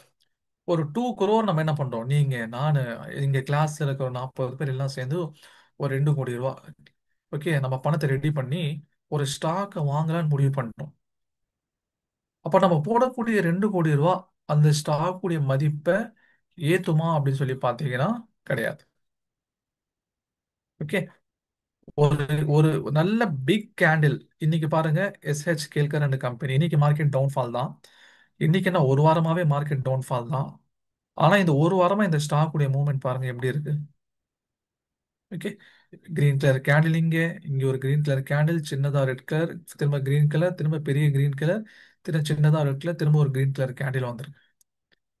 இப்போ இந்த ஸ்டாக் வந்து இப்போ இந்த ஸ்டாக் வந்து அப்போலோ மைக்ரோ சிஸ்டம் எக்ஸாக்ட்லி அதுவும் இன்னைக்கு வந்து நல்லா ஏறி இருக்கு. ஓகே. அப்போலோ மைக்ரோ சிஸ்டம் ஏறி இருக்கு. இப்போ இந்த இந்த ஒரு கிரீன் கலர் கேண்டில் இருக்கு பாத்தீங்களா? இவ்வளோ பெரிய கிரீன் கலர் கேண்டில் நம்ம 40 பேர் இல்லை, நம்ம 400 பேர் சேர்ந்து பணம் போட்டா கூட இந்த மாதிரி ஒரு கிரீன் கலர் கேண்டில் நம்மளால கொண்டு வரவே முடியாது. இது யாருடைய தாக்கம் இங்க இருக்குன்னு சொன்னா இன்ஸ்டிடியூஷனல் இன்வெஸ்டர்ஸ் உடைய தாக்கம் இங்க இருக்குது. அவங்க அவங்க இறங்குனா மட்டும்தான் வந்து ஒரு ஸ்டாக்கை பெரிய லெவலுக்கு கொண்டு போக முடியும். அதே மாதிரி வந்து கீழேயும் தள்ளி விட முடியும். அவ்வளோ பவர்ஃபுல். அப்போ நம்மள மாதிரியான ரீட்டைல் இன்வெஸ்டர்ஸ் என்ன சார்? நம்மலாம் வந்து யானை பசிக்கு ஒரு சோளப்பொரி மாதிரி தான். இப்போ நம்ம வந்து நான் இங்க ஜஸ்ட் ஒரு 40 பேர் நம்ம இங்க உதாரணமா கிளாஸ் இருக்கறனால சொல்றேன். ஆனா கோடிக்கணக்கான ரீட்டைல் இன்வெஸ்டர்ஸ் இந்தியாவில் இருக்காங்க. அதில் பல பேர் வந்து 50,000 1,00,000 2,00,000 வாங்கவும் விற்கவும் செய்றாங்க. ஆனா நம்ம எல்லாரும் சேர்ந்தா கூட இந்த மாதிரியான கேண்டில்ஸை வந்து கொண்டு வர முடியாது. அதுக்கு யாருடைய தாக்கம் ரொம்ப முக்கியமானதுன்னு சொன்னா இந்த இன்ஸ்டிடியூஷனல் இன்வெஸ்டர்ஸ் உடைய தாக்கம் ரொம்ப முக்கியமானது. அப்ப நம்ம என்ன சார், நம்மள வந்து அவங்க என்னன்னு சொல்லி கூப்பிடுறாங்க தெரியுங்களா? ரீட்டைல் இன்வெஸ்டர்ஸ் டம்ப் மணின்னு சொல்றாங்க. டம்ப் மணி. நம்ம ரீட்டைல் இன்வெஸ்ட் பணத்தை வந்து அவங்க டம்ப் மணின்னு சொல்லுவாங்க. ஏன்? ஏன்னா இப்ப பாருங்க வந்து ஒரு ஸ்டாக் வந்து 100 ரூபாயில இருக்குன்னு வைங்களேன். ஒரு ஸ்டாக் வந்து 100 ரூபாயில இருக்குது. இதை நீங்க வாங்கணும்னு நினைக்கிறீங்க. ஒரு ஏபிசி அப்படின்னு ஒரு ஸ்டாக் 100 ரூபாயில இருக்கு. இப்ப நீங்க வாங்கணும்னு நினைக்கிறீங்க. இப்ப நீங்க உங்க புரோக்கர் அக்கௌண்ட் அந்த ஜெரோதாவோ ஏஞ்சலோ ஏதோ ஒரு அக்கௌண்ட் மூலியமா நீங்க வந்து 100 ரூபாய்க்கு நான் என்ன பண்ணணும், ஒரு 1000 ஷேர் வாங்கணும் அப்படின்னு சொல்லி நினைக்கிறீங்க. ஓகே, உங்ககிட்ட வந்து 1,00,000 ரூபா இருக்கு. நீங்க வந்து ஒரு 1000 ஷேர் வாங்கணும்னு சொல்லி நினைக்கிறீங்கன்னு வைங்க. இப்போ நீங்க பிளேஸ் பண்ண உடனே என்ன ஆயிரும், உங்களுடைய அக்கௌண்ட்ல அந்த டிமேட் அக்கௌண்ட்ல அந்த 1000 ஷேர்ஸ் வந்துடும். எப்பயாவது நீங்க நோட் பண்ணிருக்கீங்களா? அதாவது பிளேஸ் பண்ணதுக்கு அப்புறம் உங்களுடைய புரோக்கர் இல்ல ப்ரோ வெயிட் பண்ணுங்க, இந்த ஷேரை வந்து இன்னும் யாரும் 1000 ஷேர் விற்கிறதுக்கு யாருமே இல்லை, நான் வந்து 1000 ஷேர் கிடைச்சதுக்கு அப்புறம் நான் உங்களுக்கு சொல்லி அனுப்புறேன், அது வரைக்கும் நீங்க கொஞ்சம் வெயிட் பண்ணுங்க அப்படின்னு சொல்லுவாரா? நீங்க பிளேஸ் பண்ண அடுத்த செகண்டே உங்களுக்கு வந்து என்ன ஆயிரும், அது எல்லாத்தையும் நீங்க வந்து பை பண்ணிடுவீங்க. அது எல்லாத்தையும் நீங்க என்ன பண்ணிடுவீங்க, உங்களுடைய அக்கௌண்ட்டுக்கு வந்து வந்துடும், பை பண்ணிடுவீங்க. ஓகே. அப்போ உங்களுக்கு 100 ரூபாய்க்கு ஸ்டாக் கிடைக்கணும்னா யாரோ ஒருத்தர் 100 ரூபாய்க்கு ஸ்டாக்கை விற்கணும். கரெக்ட்டுங்களா? ஓகே. ஒரு செல்லர் இருந்தாதான் அந்த செல்லர் கிட்ட இருந்து நீங்க ஸ்டாக் என்ன பண்ண முடியும், பை பண்ண முடியும். இப்போ நீங்க இங்க 100 ரூபாய்க்கு வாங்குறீங்கன்னா அடுத்த செகண்டே உங்களுக்கு 100 ரூபாய்க்கு அந்த ஸ்டாக்கை விற்கிறதுக்கு மார்க்கெட்ல பாத்தீங்க சொன்னா என் நம்பர் ஆஃப் ஆர்டர்ஸ் என்னன்னு சொன்னா வெயிட்டிங்ல இருக்கும். ஓகே, என் நம்பர் ஆஃப் ஆர்டர்ஸ் வந்து வெயிட்டிங்ல இருக்கும். சரி, இப்போ நீங்க 100 ரூபாய்க்கு வாங்கிட்டீங்க. இப்போ ஸ்டாக்குடைய பிரைஸ் வந்து 105 ரூபாய்க்கு போயிருச்சு. இப்போ 105 ரூபாய்க்கு நீங்க விற்கணும்னு என்ன பண்றீங்க, செல் ஆர்டர் போடுறீங்க. இப்போ செல் ஆர்டர் போட்டோன்னே புரோக்கர் வந்து உங்ககிட்ட பிரதர் இருங்க, இப்போ இதை வாங்குறதுக்கு யாரும் இல்லை, இது வாங்குறதுக்கு யாரும் இல்லை, அதனால நீங்க கொஞ்சம் வெயிட் பண்ணுங்க. வாங்குறதுக்கு ஆள் கிடைச்சதுக்கு அப்புறம் நான் உங்களுக்கு சொல்லி அனுப்புறேன், அதுக்கப்புறம் நீங்க என்ன பண்ணலாம், இதை விற்கலாம் அப்படின்னு சொல்றாரா? அப்ப இன்னைக்கு ரியல் எஸ்டேட்ல அப்படிதான் நான் பாக்குறோம். நம்ம ரியல் எஸ்டேட்ல ஒரு ப்ராப்பர்ட்டி விற்கணும்னு சொன்னா ஒரு இடத்தோட விற்க முடியாது. ஓகே. நீங்க புரோக்கர் கிட்ட சொல்லி விற்கணும். புரோக்கர் ஆளை தேடிட்டு இருப்பாரு, கூப்பிட்டு வருவாரு. அவருக்கு நீங்க சொல்ற பிரைஸ் அவருக்கு பிடிக்கணும், அவர் சொல்ற பிரைஸ் உங்களுக்கு பிடிக்கணும். நீங்க வந்து ஒரு இடத்த வந்து 50 லேக்ஸ்னு சொல்லுவீங்க. ஓகே. ஆனா அவர் என்ன பண்ணுவாரு, அவர் வந்து 40 லேக்ஸுங்க கேட்பாரு. அப்போ வந்து நீங்க ஒண்ணு நீங்க கொஞ்சம் இறங்கி வரணும், இல்ல அவர் கொஞ்சம் ஏறி வரணும். ஓகே, நீங்க வந்து 45 வரைக்கும் வரீங்க, ஆனா அவர் வந்து 42 தான் தரேங்கிறாரு. அப்போ வந்து என்ன ஆயிரும், அந்த ட்ரேடு வந்து நடக்காது. சரி போங்க, வேற ட்ரேடர் பார்த்தாலும் போங்க. அடுத்த ஒரு ட்ரேடர் வராரு, அவர் 43 கேட்பாரு, அதுவும் உங்களுக்கு ஒத்து வராது. அடுத்து போங்க. அடுத்த ஒரு ட்ரேடர் வருவாரு, 44 கேட்பாரு. சரி நீங்க 1,00,000 குறைச்சு கொடுத்து 44 லட்சம் ரூபாய்க்கு அந்த லேண்டை விற்பீங்க. இது நடக்கிறதுக்கு எப்படி ஆயிரும், 3 to 6 months வரைக்கும் ஆயிரும். ஆனா மார்க்கெட்ல நீங்க பிளேஸ் பண்ண உடனே உங்களுக்கு என்ன கிடைக்குது, மார்க்கெட்ல நீங்க பிளேஸ் பண்ண உடனே உங்களுக்கு வந்து அந்த ஸ்டாக் கிடைச்சிருது. 100 ரூபாய்க்கு நீங்க வாங்கணும்னு நினைக்கும் போது அந்த ஸ்டாக் 100 ரூபாய்க்கு கிடைச்சிருது. 105 ரூபாய்க்கு நீங்க விற்கணும் அப்படின்னு சொல்லி நினைக்கும் போது உங்களால 105 ரூபாய்க்கு விற்க முடியுது. காரணம் என்ன? இந்த இன்ஸ்டிடியூஷன்ஸ்லாம் என்ன பண்ணுவாங்கன்னு சொன்னா இவங்க வந்து பிளேஸ் பண்ணியிருப்பாங்க, ஆர்டர்ஸ் வந்து பிளேஸ் பண்ணியிருப்பாங்க. ஆர்டர் என்ன பண்ணியிருப்பாங்க, பிளேஸ் பண்ணியிருப்பாங்க. ஓகே. இப்போ அவங்க வந்து என்ன சொல்லுவாங்க, இப்போ வந்து 100 ரூபாயில இருந்து 110 ரூபா வரைக்கும் ஸ்டாக்ஸை யாராவது வித்தாங்கன்னா எனக்கு கொடுன்னு சொல்லி ஒரு இன்ஸ்டிடியூஷன்ஸ் வந்து ஆர்டர் பிளேஸ் பண்ணியிருக்கும். அப்போ நீங்க 105 ரூபாய்க்கு வித்த உடனே என்ன பண்ணிடுவாங்க, இவங்க வாங்கிடுவாங்க. அதான் டக்குன்னு என்ன ஆயிரும், செல் ஆயிரும். அடுத்த செகண்ட்ஸ்ல, வித்தின் செகண்ட்ஸ்ல என்ன ஆயிரும், உங்களுடைய ஸ்டாக் வந்து செல் பண்ண முடியும். ஓகே. அப்போ இவ்வளோ ஸ்டாக்ஸை வந்து ஜனங்க வாங்குறாங்க விற்கிறாங்க, எல்லாம் செகண்ட்ஸ்ல நடந்துட்டு இருக்கு. காரணம் என்ன? இந்த இன்ஸ்டிடியூஷன்ஸ் வந்து ஹண்ட்ரட்ஸ் ஆஃப் க்ரோர்ஸ் ஆர்டர்ஸ் என்ன பண்ணியிருப்பாங்கன்னா பிளேஸ் பண்ணி வச்சிருப்பாங்க ஆரம்பத்திலேயே. அந்த ஆர்டர் தான் என்ன பண்ணுது, நம்ம வந்து வேணுங்கிற போது நமக்கு ஸ்டாக்ஸ் செல் பண்ணுது, நமக்கு வேணாம் அப்படிங்கிற போது அவங்க பை பண்ணுது. ஓகே. நம்ம நினைச்சிட்டு இருக்கோம் நம்ம வந்து பெரிய ஒரு தாக்கத்தை ஏற்படுத்துறோம்னு சொல்லி ரீட்டைல் இன்வெஸ்டர்ஸ் நினைச்சிட்டு இருக்காங்க. ஆனா அப்படி கிடையாது. ரீட்டைல் இன்வெஸ்டர்ஸை பொறுத்த வரைக்கும் அவங்களுடைய மணி என்ன சொல்றாங்க, டம்ப் மணின்னு தான் சொல்றாங்க. டம்ப் மணி. ஓகே. டம்ப் மணினா என்ன? இந்த ரீட்டைல், இந்த இன்ஸ்டிடியூஷனல் இன்வெஸ்டர்ஸ்க்கு ஒரு ஒத்து ஊதுறதுக்காக தான் இந்த ரீட்டைல் இன்வெஸ்டர்ஸ் இருக்காங்க அப்படிங்கிற அளவுக்கு அவங்க சொல்றாங்க. அவ்வளோ பெரிய தாக்கங்கள் அவங்களுக்கு இருக்குது. ஓகே. ஆஸ் ஏ ஒரு வின்னிங் ட்ரேடரா நம்ம இன்ஸ்டிடியூஷன்ஸ் உடைய ஃபுட் பிரிண்ட்டை நம்ம பார்க்கணும். அவங்க எந்த ஸ்டாக் வாங்குறாங்க வைக்கிறாங்க, அவங்களுடைய சைக்காலஜி என்ன, அவங்களுடைய பிளேஸ்மெண்ட் தியரி என்ன, இது எல்லாத்தையும் நம்ம பார்க்கணும். இப்போ அவங்க கிட்ட நம்ம பார்க்கணும்னா இன்னும் அட்வான்ஸாக நம்ம கற்றுக்கணும். அது இன்ஷால்லா நாங்கள் வந்து இந்த பேசிக் கோர்சஸ்லாம் கம்ப்ளீட் பண்ணதுக்கப்புறம் நாங்களே வந்து அட்வான்ஸ் கோர்சஸ் ஆரம்பிக்க இருக்கிறோம். அதில் வந்து ஃபண்டமெண்டல் டெக்னிக்கல் அனாலிசிஸும் கொஞ்சம் அட்வான்ஸாக இருக்கும். அதே போல் இந்த மாதிரியான இன்ஸ்டிடியூஷன்ஸ் என்ன பண்றாங்க, அவங்களை எப்படி ஃபாலோ பண்றது அப்படிங்கிறதையும் நம்ம வந்து அட்வான்ஸா சொல்லி கொடுப்போம். அது முதல்ல பேசிக் கோர்சஸ் கம்ப்ளீட் பண்ணணும். ஓகே. இப்போ இந்த மாதிரியான பெரிய பெரிய கேண்டில்ஸை வந்து கிரியேட் பண்றதுக்கான தாக்கம் யார்கிட்ட இருக்குன்னு சொன்னா, கெப்பாசிட்டி யார்கிட்ட இருக்குன்னு சொன்னா, இந்த இன்ஸ்டிடியூஷன்ஸ் கிட்ட தான் இருக்கு. அப்ப இந்த இன்ஸ்டிடியூஷன்ஸ் என்ன பண்றாங்க அப்படிங்கறத பார்க்க வேண்டிய கடமை நமக்கு இருக்கா இல்லையா? அவங்க மார்க்கெட்டுக்குள்ள வராங்களா, இல்ல மார்க்கெட்டை விட்டு வெளியே போறாங்களா, அவங்க வந்து இங்க இன்வெஸ்ட் பண்றாங்களா, இல்ல வந்து வித்துட்டு அவங்க வெளியே போறாங்களாங்கிற பார்க்க வேண்டிய ஒரு கட்டாயம் நமக்கு இருக்கு. இப்ப இன்னொரு எக்ஸாம்பிள் பாருங்க, கார் ட்ரேட் அப்படிங்கிற இன்னைக்கான ஒரு நிறுவனம். இது என்னன்னு பாத்தீங்கன்னா, இங்க பாருங்க, இவ்வளவு பெரிய இன்னைக்கு வந்து ஆல்மோஸ்ட் வந்து 5.5% ஏறி இருக்காங்க. இப்ப இவ்வளவு பெரிய கேண்டில் யார் உருவாக்கியிருப்பா? நிச்சயமா வந்து எஃப்ஐஎஸ் உடைய ஆக்டிவிட்டிஸ் இல்லாம இவ்வளவு பெரிய கேண்டில்ஸ் அப்படிங்கிறது உருவாகாது. ஓகேங்களா? இவ்வளவு பெரிய கேண்டில்ஸ் அப்படிங்கிறது அவங்களால தான் உருவாகும். அவங்களுக்கு பின்னாடி உட்காந்துக்கிட்டு இல்ல அவங்க போகக்கூடிய பாதையில பார்த்துட்டு சின்ன சின்னதா நம்ம வந்து பிரயோஜனம் அடைய முடியுமா அப்படின்னு சொல்லி கேட்டா, அது நமக்கு வந்து பாசிபிலிட்டி இருந்தா நம்ம செஞ்சுதான் ஆகணும். அதுதான் நம்ம செய்யணும். ஓகே. அவங்களுடைய ஃபுட் பிரிண்ட்டை பார்க்கணும். பொதுவாக சொல்லுவாங்களா இல்லையா, ஜெயிச்சவருடைய பாதையில என்ன பண்ணுங்க, நடந்து போனா நீங்களும் ஜெயிச்சிடலாம் அப்படின்ட்டு. இப்போ அந்த மாதிரியான இன்ஸ்டிடியூஷன்ஸ் உடைய இன்டெப்தா நம்ம அவங்கள பார்க்கறது, இன்டெப்தா அவங்கள வந்து நோட் பண்றதுங்கிறது நீங்க அட்வான்ஸ் கோர்சஸ்ல எப்படிங்கிறது நீங்க தெரிஞ்சுக்குவீங்க. ஆனா நம்ம எஃப்ஐஏஸ் அண்ட் டிஏஎஸ் உடைய ஆக்டிவிட்டிஸ் ரெகுலரா நம்ம பார்க்க வேண்டிய தேவைகள் நமக்கு இருக்கு. ஓகேங்களா? எஃப்ஐஏஸ் அண்ட் டிஏஎஸ் உடைய ஆக்டிவிட்டிஸை ரெகுலரா பார்க்க வேண்டிய தேவைகள் நமக்கு இருக்கு. அதை நம்ம பார்க்கணும், அவங்க நோட் பண்ணணும், அவங்க என்ன செய்றாங்க, அவங்க உள்ள வராங்களா இல்லையா அப்படிங்கிறத பார்க்க வேண்டிய தேவைகள் நமக்கு இருக்கு. ஓகே. இப்போ இவங்க தான் லாஸ்ட் 6 மந்த்ஸா மார்க்கெட்ல ஒரு பெரிய சலசலப்பு உண்டாக்குறாங்க. இப்போ கொஞ்சம் ஓரளவுக்கு அடங்குச்சுன்னு சொல்லி நினைச்சோம். ஆனா திரும்ப என்ன பண்ணிட்டு இருக்காங்க, திரும்ப கொஞ்சம் கொஞ்சமா அவங்க வெளியே போயிட்டு தான் இருக்காங்க. ஓகேங்களா? இப்போ இந்த எஃப்ஐஏ டிஏஎஸ் உடைய ஆக்டிவிட்டியை ஆஸ் ஏ ட்ரேடரா, ஆஸ் ஏ இன்வெஸ்டரா நம்ம பார்க்க வேண்டிய தேவைகள் இருக்கு. சரிங்களா? சரி, இன்னொரு எக்ஸாம்பிள் பார்த்தலாம். இன்னொரு இம்பார்ட்டண்ட்டான நேஷனல் அண்ட் லோக்கல் இம்பாக்ட்ஸ், அதாவது உலக அளவில் அல்லது உள்ளூர் அளவில் நமக்கு எந்த மாதிரியான காரணிகள் நம்முடைய மார்க்கெட்ல தாக்கத்தை உண்டாக்குது. அடுத்தது பார்த்தீங்கன்னு சொன்னா ஜிடிபி growth. ஏற்கனவே ஜியோ பொலிட்டிக்கல் ஃபேக்டர்ஸ் பார்த்துட்டோம் அண்ட் ஈவெண்ட்ஸ் நேற்று பார்த்தோம். இப்போ எஃப்ஐஐ டிஏங்கிறத பார்த்துட்டோம்.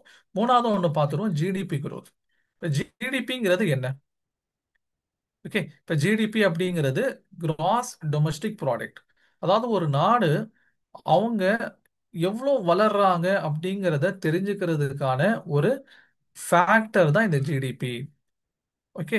கிராஸ் டொமஸ்டிக் ப்ராடக்ட் அப்படின்னு சொல்லுவாங்க. இப்போ இந்த ஜிடிபியை வச்சு ஒரு நாடு வளருதா இல்லை தேயுதா அப்படிங்கிறத நம்மளால கண்டுபிடிக்க முடியும். சரிங்களா?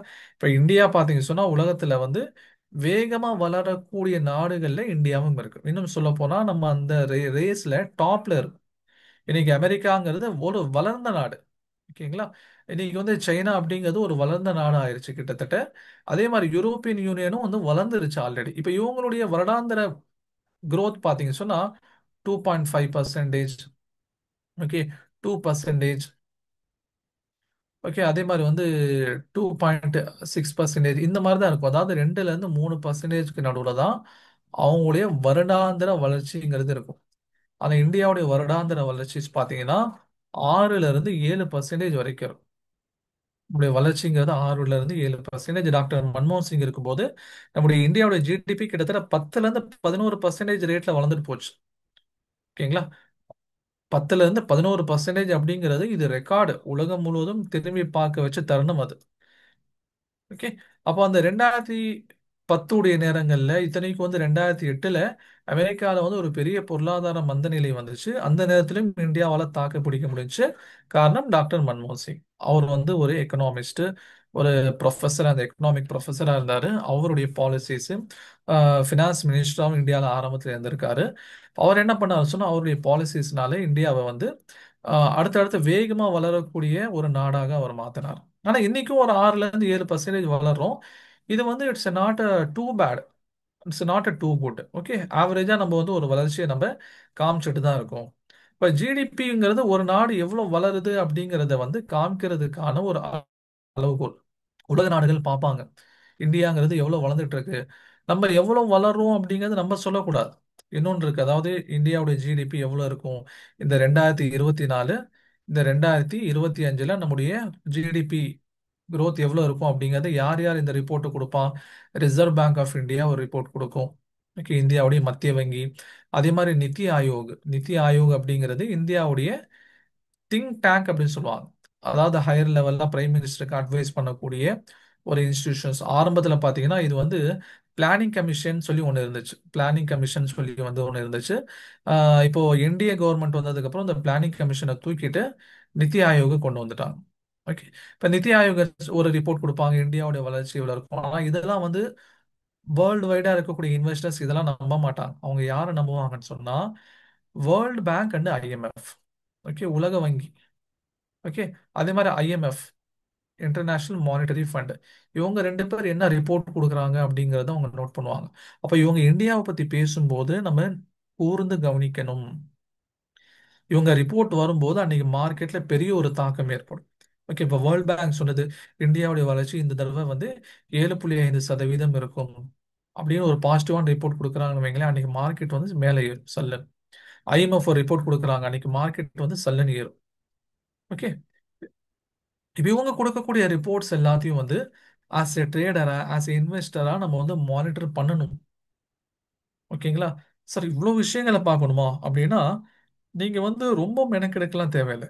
சில ஆப் நம்ம உங்களுக்கு சொல்லுவோம், அந்த ஆப்பை ரெகுலராக பார்த்தீங்கனாலே ஸ்டாக் மார்க்கெட்டுடைய அப்டேட்ஸ் எல்லாம் கொடுத்துட்டே இருப்பாங்க. அதே போல் வந்து வேர்ல்ட் பேங்க்கும் ஐஎம்எஃப்பும் வந்து டெய்லி உட்காந்து இந்தியாவை பற்றி ரிப்போர்ட்லாம் சொல்லிட்டு இருக்காது. 6 மாதத்துக்கு ஒரு தடவை, வருஷத்துக்கு ஒரு தடவை. ஓகே, அதே மாதிரி வந்து 2 மாதத்துக்கு ஒரு தடவைன்னு சொல்லி என்ன பண்ணுவாங்கன்னு சொன்னா அவங்க ரிப்போர்ட்ஸை வந்து அவங்க கொடுத்துட்டு இருப்பாங்க. அந்த ரிப்போர்ட்ஸ் வரும்போது எல்லாம் என்ன பண்ணணும்னு சொன்னா அது மார்க்கெட்ல அது தாக்கத்தை உண்டாகும். மார்க்கெட்ல என்ன பண்ணும் அந்த தாக்கத்தை இதை வந்து நம்ம பார்க்குறோமோ இல்லையோ, வேர்ல்ட் லெவல்ல இருக்கக்கூடிய இன்வெஸ்டர்ஸ் வந்து இவங்க கொடுக்கக்கூடிய ரிப்போர்ட்ஸ் தான் பார்ப்பாங்க, இவங்க என்ன சொல்றாங்க அப்படின்ட்டு. ஓகே, இப்போ சில விஷயங்கள்ல சில நேரங்கள்ல இதுல நமக்கு சாதகமும் இருக்குது, அதே மாதிரி பாதகமாகவும் இருக்குது. ஓகே, இப்போ வந்து வேர்ல்ட் பேங்க் அதே மாதிரி வந்து ஐஎம்எஃப்லாம் யாருடைய கண்ட்ரோல்ல இருக்கு? வெஸ்டர்ன் கண்ட்ரீஸ் உடைய கண்ட்ரோல்ல இருக்கு. அப்ப இவங்க சில சமயங்கள் என்ன பண்ணுவாங்க சொன்னா இந்தியாவை வந்து டவுன்கிரேட் பண்ணி காமிப்பாங்க. உதாரணமா சொல்லணும்னா இப்ப இதாவது அமெரிக்கா வந்து கடன் பத்திரங்கள் அப்படின்னு சொல்லி ஒன்று இருக்கு. ஓகே, கடன் பத்திரங்கள்லாம் சில நாடுகள் வந்து கடன் பத்திரங்களை வந்து வெளியிடுவாங்க, அது மூலியமா கடன் வாங்குவாங்க. இப்ப அமெரிக்கா வெளியிடக்கூடிய கடன் பத்திரங்களுக்கு என்ன கிரேடு தெரியுங்களா? Triple A grade. Triple A கிரேட்னா என்ன? அமெரிக்காவுக்கு நீங்க கடன் கொடுத்தீங்கன்னா உங்களுடைய கடன் 100% பாதுகாப்பானது, உங்களுக்கு அசலும் வட்டியும் 100% திரும்பி வந்துடும் அப்படின்னு அர்த்தம். அப்போ அசலும் வட்டியும் 100% திரும்பி வரணும்னா இவங்க என்ன பண்ணுவாங்க? 2% தான் வந்து வட்டி கொடுப்பாங்க. ஓகே, 2% தான் என்ன பண்ணுவாங்க இவங்க வட்டி கொடுப்பாங்க. ஓகேங்களா? ஆனா இந்தியாவுக்கு பாத்தீங்க சொன்னா இந்த பி பி பி அப்படிங்கிற கேட்டகரியில வச்சிருப்பாங்க. அப்படின்னா என்ன அர்த்தம்? இந்த ஏ கேட்டகரியில அமெரிக்கா மாதிரியான ஒரு நம்பகத்தன்மை உள்ள நாடு அல்ல இந்தியா. அதனால வந்து இவங்க நம்பகத்தன்மை குறைஞ்சு காமிக்கிறனால இந்தியால கடன் வாங்கினாங்கன்னா 8% வட்டி அவங்க வெளிநாட்டு மக்களுக்கு கொடுக்கணும். ஏன்? ஏன்னா உங்க மேல இருக்க நம்பகத்தன்மையை ரொம்ப குறைச்சு மதிப்பிட்டு இருக்காங்க. ஆனா இந்தியா என்ன சொன்னது, இது வரைக்கும் நாங்க எந்த கடனையும் நாங்க அடைக்காம இருந்ததில்லை, 100% எல்லா கடனையும் நாங்க அடைச்சிருக்கோம். ஆனா இருந்தாலும் எங்களை வந்து இவங்க அப்கிரேட் பண்ண மாட்டேங்கிறாங்க. எங்களை வந்து பிபிபி கிரேட்ல தான் வச்சிருக்காங்க. காரணம் என்னன்னு சொன்னா இந்த வெளிநாடு வெஸ்டர்ன் கண்ட்ரிஸ் உடைய தாக்கம். இப்போ உதாரணம் பாருங்க, அமெரிக்கா கடன் வாங்கினா 2% தான் வட்டி, இந்தியா கடன் வாங்கினா 8% வட்டி. அப்போ 6% டிஃபரன்சஸ் இங்க உண்டாகுது. அது என்ன ஆகுது, இந்தியாவுக்கு வந்து ஒரு சுமையா விழுகுது. ஓகே, அமெரிக்கா 100 ரூபாய்க்கு கடன் வாங்கினானா உனக்கு 102 ரூபா திருப்பி கொடுத்தா போதும். ஆனா நம்ம 108 ரூபா கொடுக்கணும், 6 ரூபா எக்ஸ்ட்ரா நம்ம கொடுக்கணும். ஆனா இத்தனைக்கும் நம்முடைய ஹிஸ்டரி எடுத்து பார்த்தீங்கன்னா எந்த காலகட்டத்திலையும் எந்த கடனையும் நாங்க அடைக்காம இருந்ததே கிடையாது. எல்லா கடனையும் நாங்க அடைச்சிட்டு தான் இருக்கோம். இருந்தாலும் எங்களை வந்து என்ன பண்றாங்க, டவுன் கிரேட் தான் பண்றாங்க. அதே மாதிரி தான் இந்த வேர்ல்ட் பேங்க் வந்து ஐஎம்எஃப்லாம் பார்த்தீங்க அப்படின்னு சொன்னா இந்தியாவுடைய பொருளாதார வளர்ச்சியை வந்து கொஞ்சம் டவுன்கிரேட் பண்ணி காமிக்கிறாங்க அப்படிங்கிற ஒரு குற்றச்சாட்டும் இருக்குது. இப்போ 6% தான் அவங்க சொல்றாங்க, இல்லைன்னு சொன்னா அந்த 6.25% தான் சொல்றாங்க. அப்படின்னா இதை கொஞ்சம் டவுன்கிரேட் பண்ணி காமிக்கிறாங்க.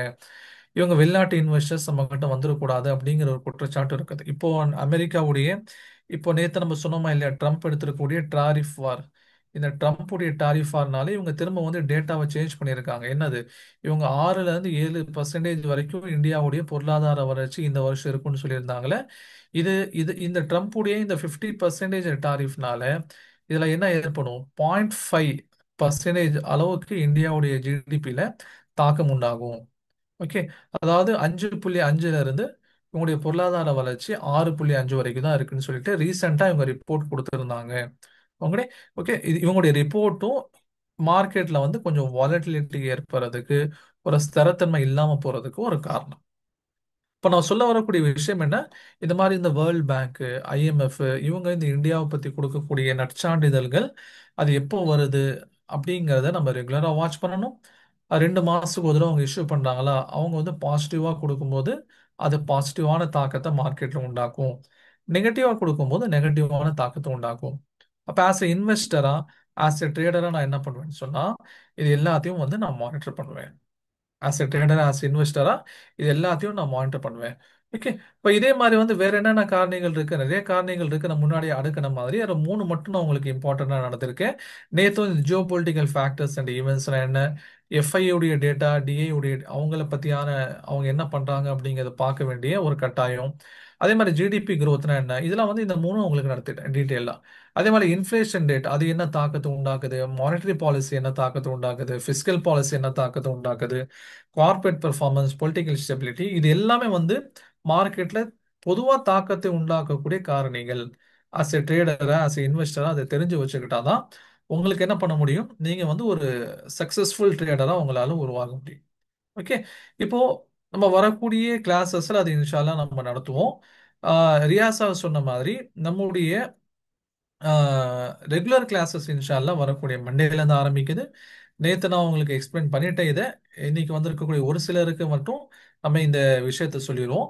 இப்போ நம்ம நடத்தக்கூடிய டாபிக் ஓவராலா இதை இதை ரிலேட் பண்ணி தான் இருக்கும். ஓகே, இது வந்து கிட்டத்தட்ட டிட்டோவா இது இல்லை, இதை தாண்டி இன்னும் சில விஷயங்கள் நம்ம ஆட் பண்ணி நம்ம உங்களுக்கு நடத்துவோம். இப்போ பேசிக் டெர்மினாலஜிஸ் என்ன, அதே மாதிரி இஸ்லாமிக் ஆங்கிள்ங்கிறது என்ன, அதே மாதிரி ஃபண்டமெண்டல் டெக்னிக்கல் அனாலிசிஸ், ஸ்டாக் நீங்க எங்க செலக்ட் பண்ணணும், அதே மாதிரி வந்து உங்களுக்கு லாஸ் வந்தால் எப்படி ஹேண்டில் பண்ணணும், எப்போ உள்ள போகணும், எவ்வளோ ப்ராஃபிட் பார்த்துட்டு நீங்க வெளியே வரணும், இது எல்லாத்தையும் நம்ம என்ன பண்ணுவோம், ஒரு ஆர்கனைசரும் உங்களுக்கு நம்ம நடத்தி கொடுப்போம்.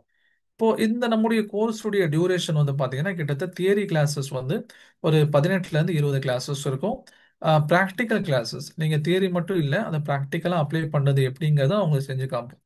அந்த கிளாஸஸ் வந்து முதல் வாரம் நான் செய்வேன், அடுத்த வாரம் நீங்கள் செஞ்சு காமிப்பீங்க. ஓகே, இப்போ அந்த தியரி கிளாஸஸ் வந்து ஒரு 10 கிளாஸஸ் இருக்கும். மொத்தமாக வந்து 27ல இருந்து 28 கிளாஸஸ் வரைக்கும் வரும். சாட்டர்டே சண்டே நீங்கள் விட்டுட்டீங்கன்னு சொன்னால் ஆல்மோஸ்ட் வந்து 1.5 மாதம் நம்முடைய இந்த கோர்சஸ் நடக்கும். இப்போ 1.5 மாதத்துக்கு அப்புறம் நான் உங்களுக்கு என்ன பண்ணுவோம், இன்னொரு 1.5 மாதம் நீங்கள் வந்து ஒரு டெமோ ஆப் கொடுத்து சும்மா டம்மியாக நீங்கள் ட்ரேட் பண்ணுங்க அப்படின்ட்டு உங்களுக்கு நாங்கள் கற்றுக் கொடுப்போம். டம்மியா நீங்க ட்ரேட் பண்ணுங்க. இது வந்து டம்மி ஆப். உங்களுக்கு 5 லேக்ஸ் அந்த ஆப்ல இருக்கும். 5 லேக்ஸ்னா ரியல் மணி கிடையாது, ஒரு டம்மி மணி. ஓகே, நீங்க வந்து பழகுறதுக்காக என்ன பண்ணலாம் அந்த அந்த ஆப்பை யூஸ் பண்ணிக்கலாம். அப்போ 1.5 மாசம் நாங்க நடத்துறது பிளஸ் 1.5 மாசம் நீங்க ப்ராக்டிஸ் எடுக்கிறது. அதுக்கப்புறம் நீங்க மார்க்கெட்டுக்குள்ள வந்தீங்கன்னு சொன்னா உங்களுக்கு வந்து ஒரு தெளிவு இருக்கும், எப்படி பண்ணணும் என்ன பண்ணணும் அப்படிங்கிறது தெளிவு இருக்கும். இந்த நம்ம கிளாஸஸ் வந்து இந்த பேட்சஸ்ல இருந்து இன்ஷால்லா ஈவினிங் இருக்கும். இது வரைக்கும் நம்ம மார்னிங்ல நடத்திட்டு இருந்தோம். அது மார்னிங் வந்து ஃபாரின்ல இருந்து அட்டன் பண்ணக்கூடிய ஸ்டூடெண்ட்ஸ்க்கு வந்து அன்கம்ஃபர்டபுளா இருக்குங்கிறதுனால ஈவினிங் இந்த பேட்சஸ் மாற்றிருக்கோம். ஆல்மோஸ்ட் வந்து ஒரு கிளாஸ் 1 ஹவர் இருக்கும், +or -5 or 10 minutes. நமக்கு என்ன ரெக்குவயர்மெண்ட் வேணும், பேசிக் லெவல் அண்டர்ஸ்டாண்டிங் அப்படிங்கிறது நமக்கு இருந்தால் போதும். ஓகே, ஜென்ரலாக ஒரு 10th படித்தவங்க, 12th படித்தவங்க, இன்னைக்கு மேக்ஸிமம் எல்லாரும் ஒரு டிகிரி படிச்சிடறோம். இப்போ நான் நடத்துனது உங்களுக்கு புரிஞ்சுட்டாலே போதும், நான் நடத்தக்கூடிய விஷயங்கள் உங்களுக்கு புரிஞ்சுட்டாலே போதும். நீங்கள் என்ன பண்ணலாம், நம்ம கிளாஸ் நடத்தக்கூடிய விஷயங்களை புரிஞ்சுக்க முடியும். ஓகே, இப்போ நீங்கள் பேசிக் எல்லாத்தையும் நல்ல விதமாக கற்றுக்கிட்டீங்க, பேசிக்லாம் உங்களுக்கு வந்து கிளியர் ஆயிடுச்சு. இப்போ அதை வச்சு நீங்கள் என்ன பண்ணுறீங்க, ட்ரேட் பண்ணிட்டு இருக்கீங்க அப்படின்னா, அடுத்த அட்வான்ஸ் லெவலில் நான் கற்றுக்கணும்னு நினைக்கிற பட்சத்தில் நாங்கள் இன்ஷால்லா நீங்கள் வெளியவும் கற்றுக்கலாம். பட் வெளியே வந்து ரொம்ப எக்ஸ்பென்சிவாக இருக்கும். இப்போ நம்ம நடத்தக்கூடிய கோர்சஸ் எல்லாமே பார்த்தீங்கன்னு சொன்னால் ஒரு ஃபினான்ஷியல், அதாவது ஒரு கமர்ஷியலாக இல்லை. ஓகே, ஒரு சோஷியோ கமர்ஷியலாக எடுத்துக்கலாம். இப்போ நீங்கள் வந்து இதே கோர்சஸ் வந்து வெளியே நம்ம அட்டன் பண்ணோம்னா ஆல்மோஸ்ட் 10,000 12,000. இப்போ நாங்களாம் அட்வான்ஸ் கோர்சஸ்லாம் நாங்கள் அட்டன் பண்ணிட்டு இருக்கோம், 27,000 30,000லாம் நாங்கள் பே பண்ணது இருக்கு. ஆனால் நம்ம என்ன பண்ணோம்னு சொன்னால் அவ்வளோலாம் வந்து நம்ம புஷ் பண்ணக்கூடாது. இதில் இருக்கக்கூடிய ஆப்பர்ச்சுனிட்டியை நம்முடைய மக்கள் வந்து யூஸ் பண்ணிக்கணும் அப்படிங்கிறதுக்காக ஒரு ரீசனபிள் ப்ரைஸில் தான் என்ன பண்ணியிருக்கோம், நம்ம இந்த கோர்சஸ் வந்து பிளான் பண்ணியிருக்கோம்.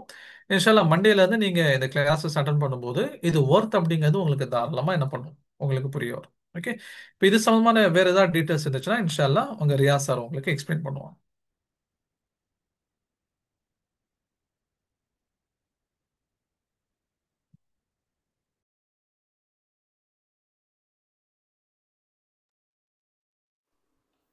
அஸ்ஸலாமு அலைக்கும்.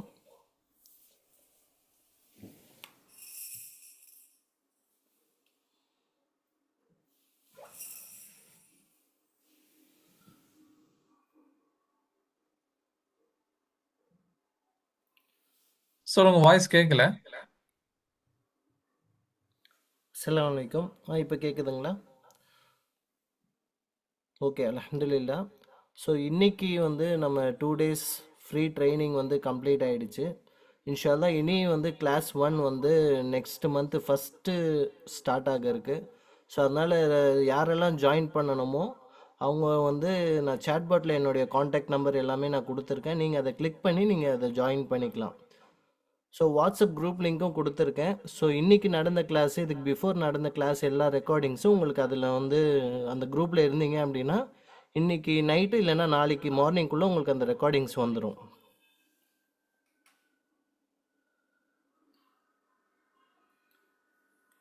ஸோ இதுக்கான ஃபீஸ் வந்து பார்த்தீங்க அப்படின்னா 15,000 ஒர்த் ஆஃப் ட்ரைனிங் வந்து நம்ம என்ன பண்ணுறோம் அப்படின்னா வெறும் 5,000 அப்படின்றதுக்கு கொடுத்துட்ருக்கோம். ஸோ போன பேட்ச்லாம் வந்து நிறைய பேர் அதிகமாக கொடுத்து படித்தாங்க. ஸோ இந்த மந்த் ஈவினிங் பேட்ச் வந்து நம்ம கம்மி பண்ணியிருக்கோம். ஸோ நீங்கள் வந்து 15,000 பே பண்ணணும்னு அவசியம் இல்லை, வெறும் 5,000 பே பண்ணிங்கனாலே போதும். ஓகேங்களா? ஸோ பே பண்ணவங்க என்ன பண்ணணும் அப்படின்னா என்னுடைய வாட்ஸ்அப்பில் உங்களுடைய பேமெண்ட் ஸ்க்ரீன்ஷாட்டோட உங்களுடைய ஃபுல் நேமும் எனக்கு அனுப்பி விட்டுருங்க. ஸோ நாங்கள் என்ன பண்ணுவோன்னா உங்களை பர்சனலாக வேற ஒரு செப்பரேட் வாட்ஸ்அப் குரூப்பில் ஆட் பண்ணிடுவோம். அந்த குரூப்பில் நம்ம உமர் சார் ட்ரைனரும் நம்ம ஆட் பண்ணி விட்டுருவோம். ஸோ உங்களுக்கு ஏதாவது டவுட் இருக்குது கிளாஸில் அப்படின்னா நீங்கள் அந்த குரூப்லேயே கேட்டுக்கிடலாம்.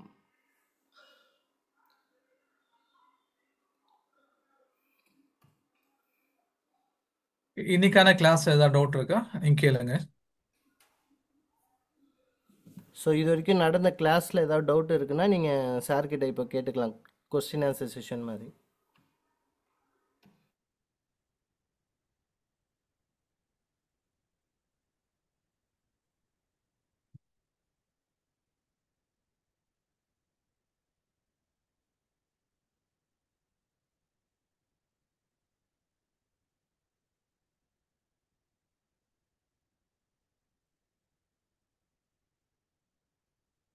கோர்ஸ் பத்தியோ இல்ல மார்க்கெட் பத்தியோ இல்ல வந்து டைமிங் பத்தியோ ஏதாவது டவுட் இருந்தா நீங்க தாராளமாக கேட்கலாம்.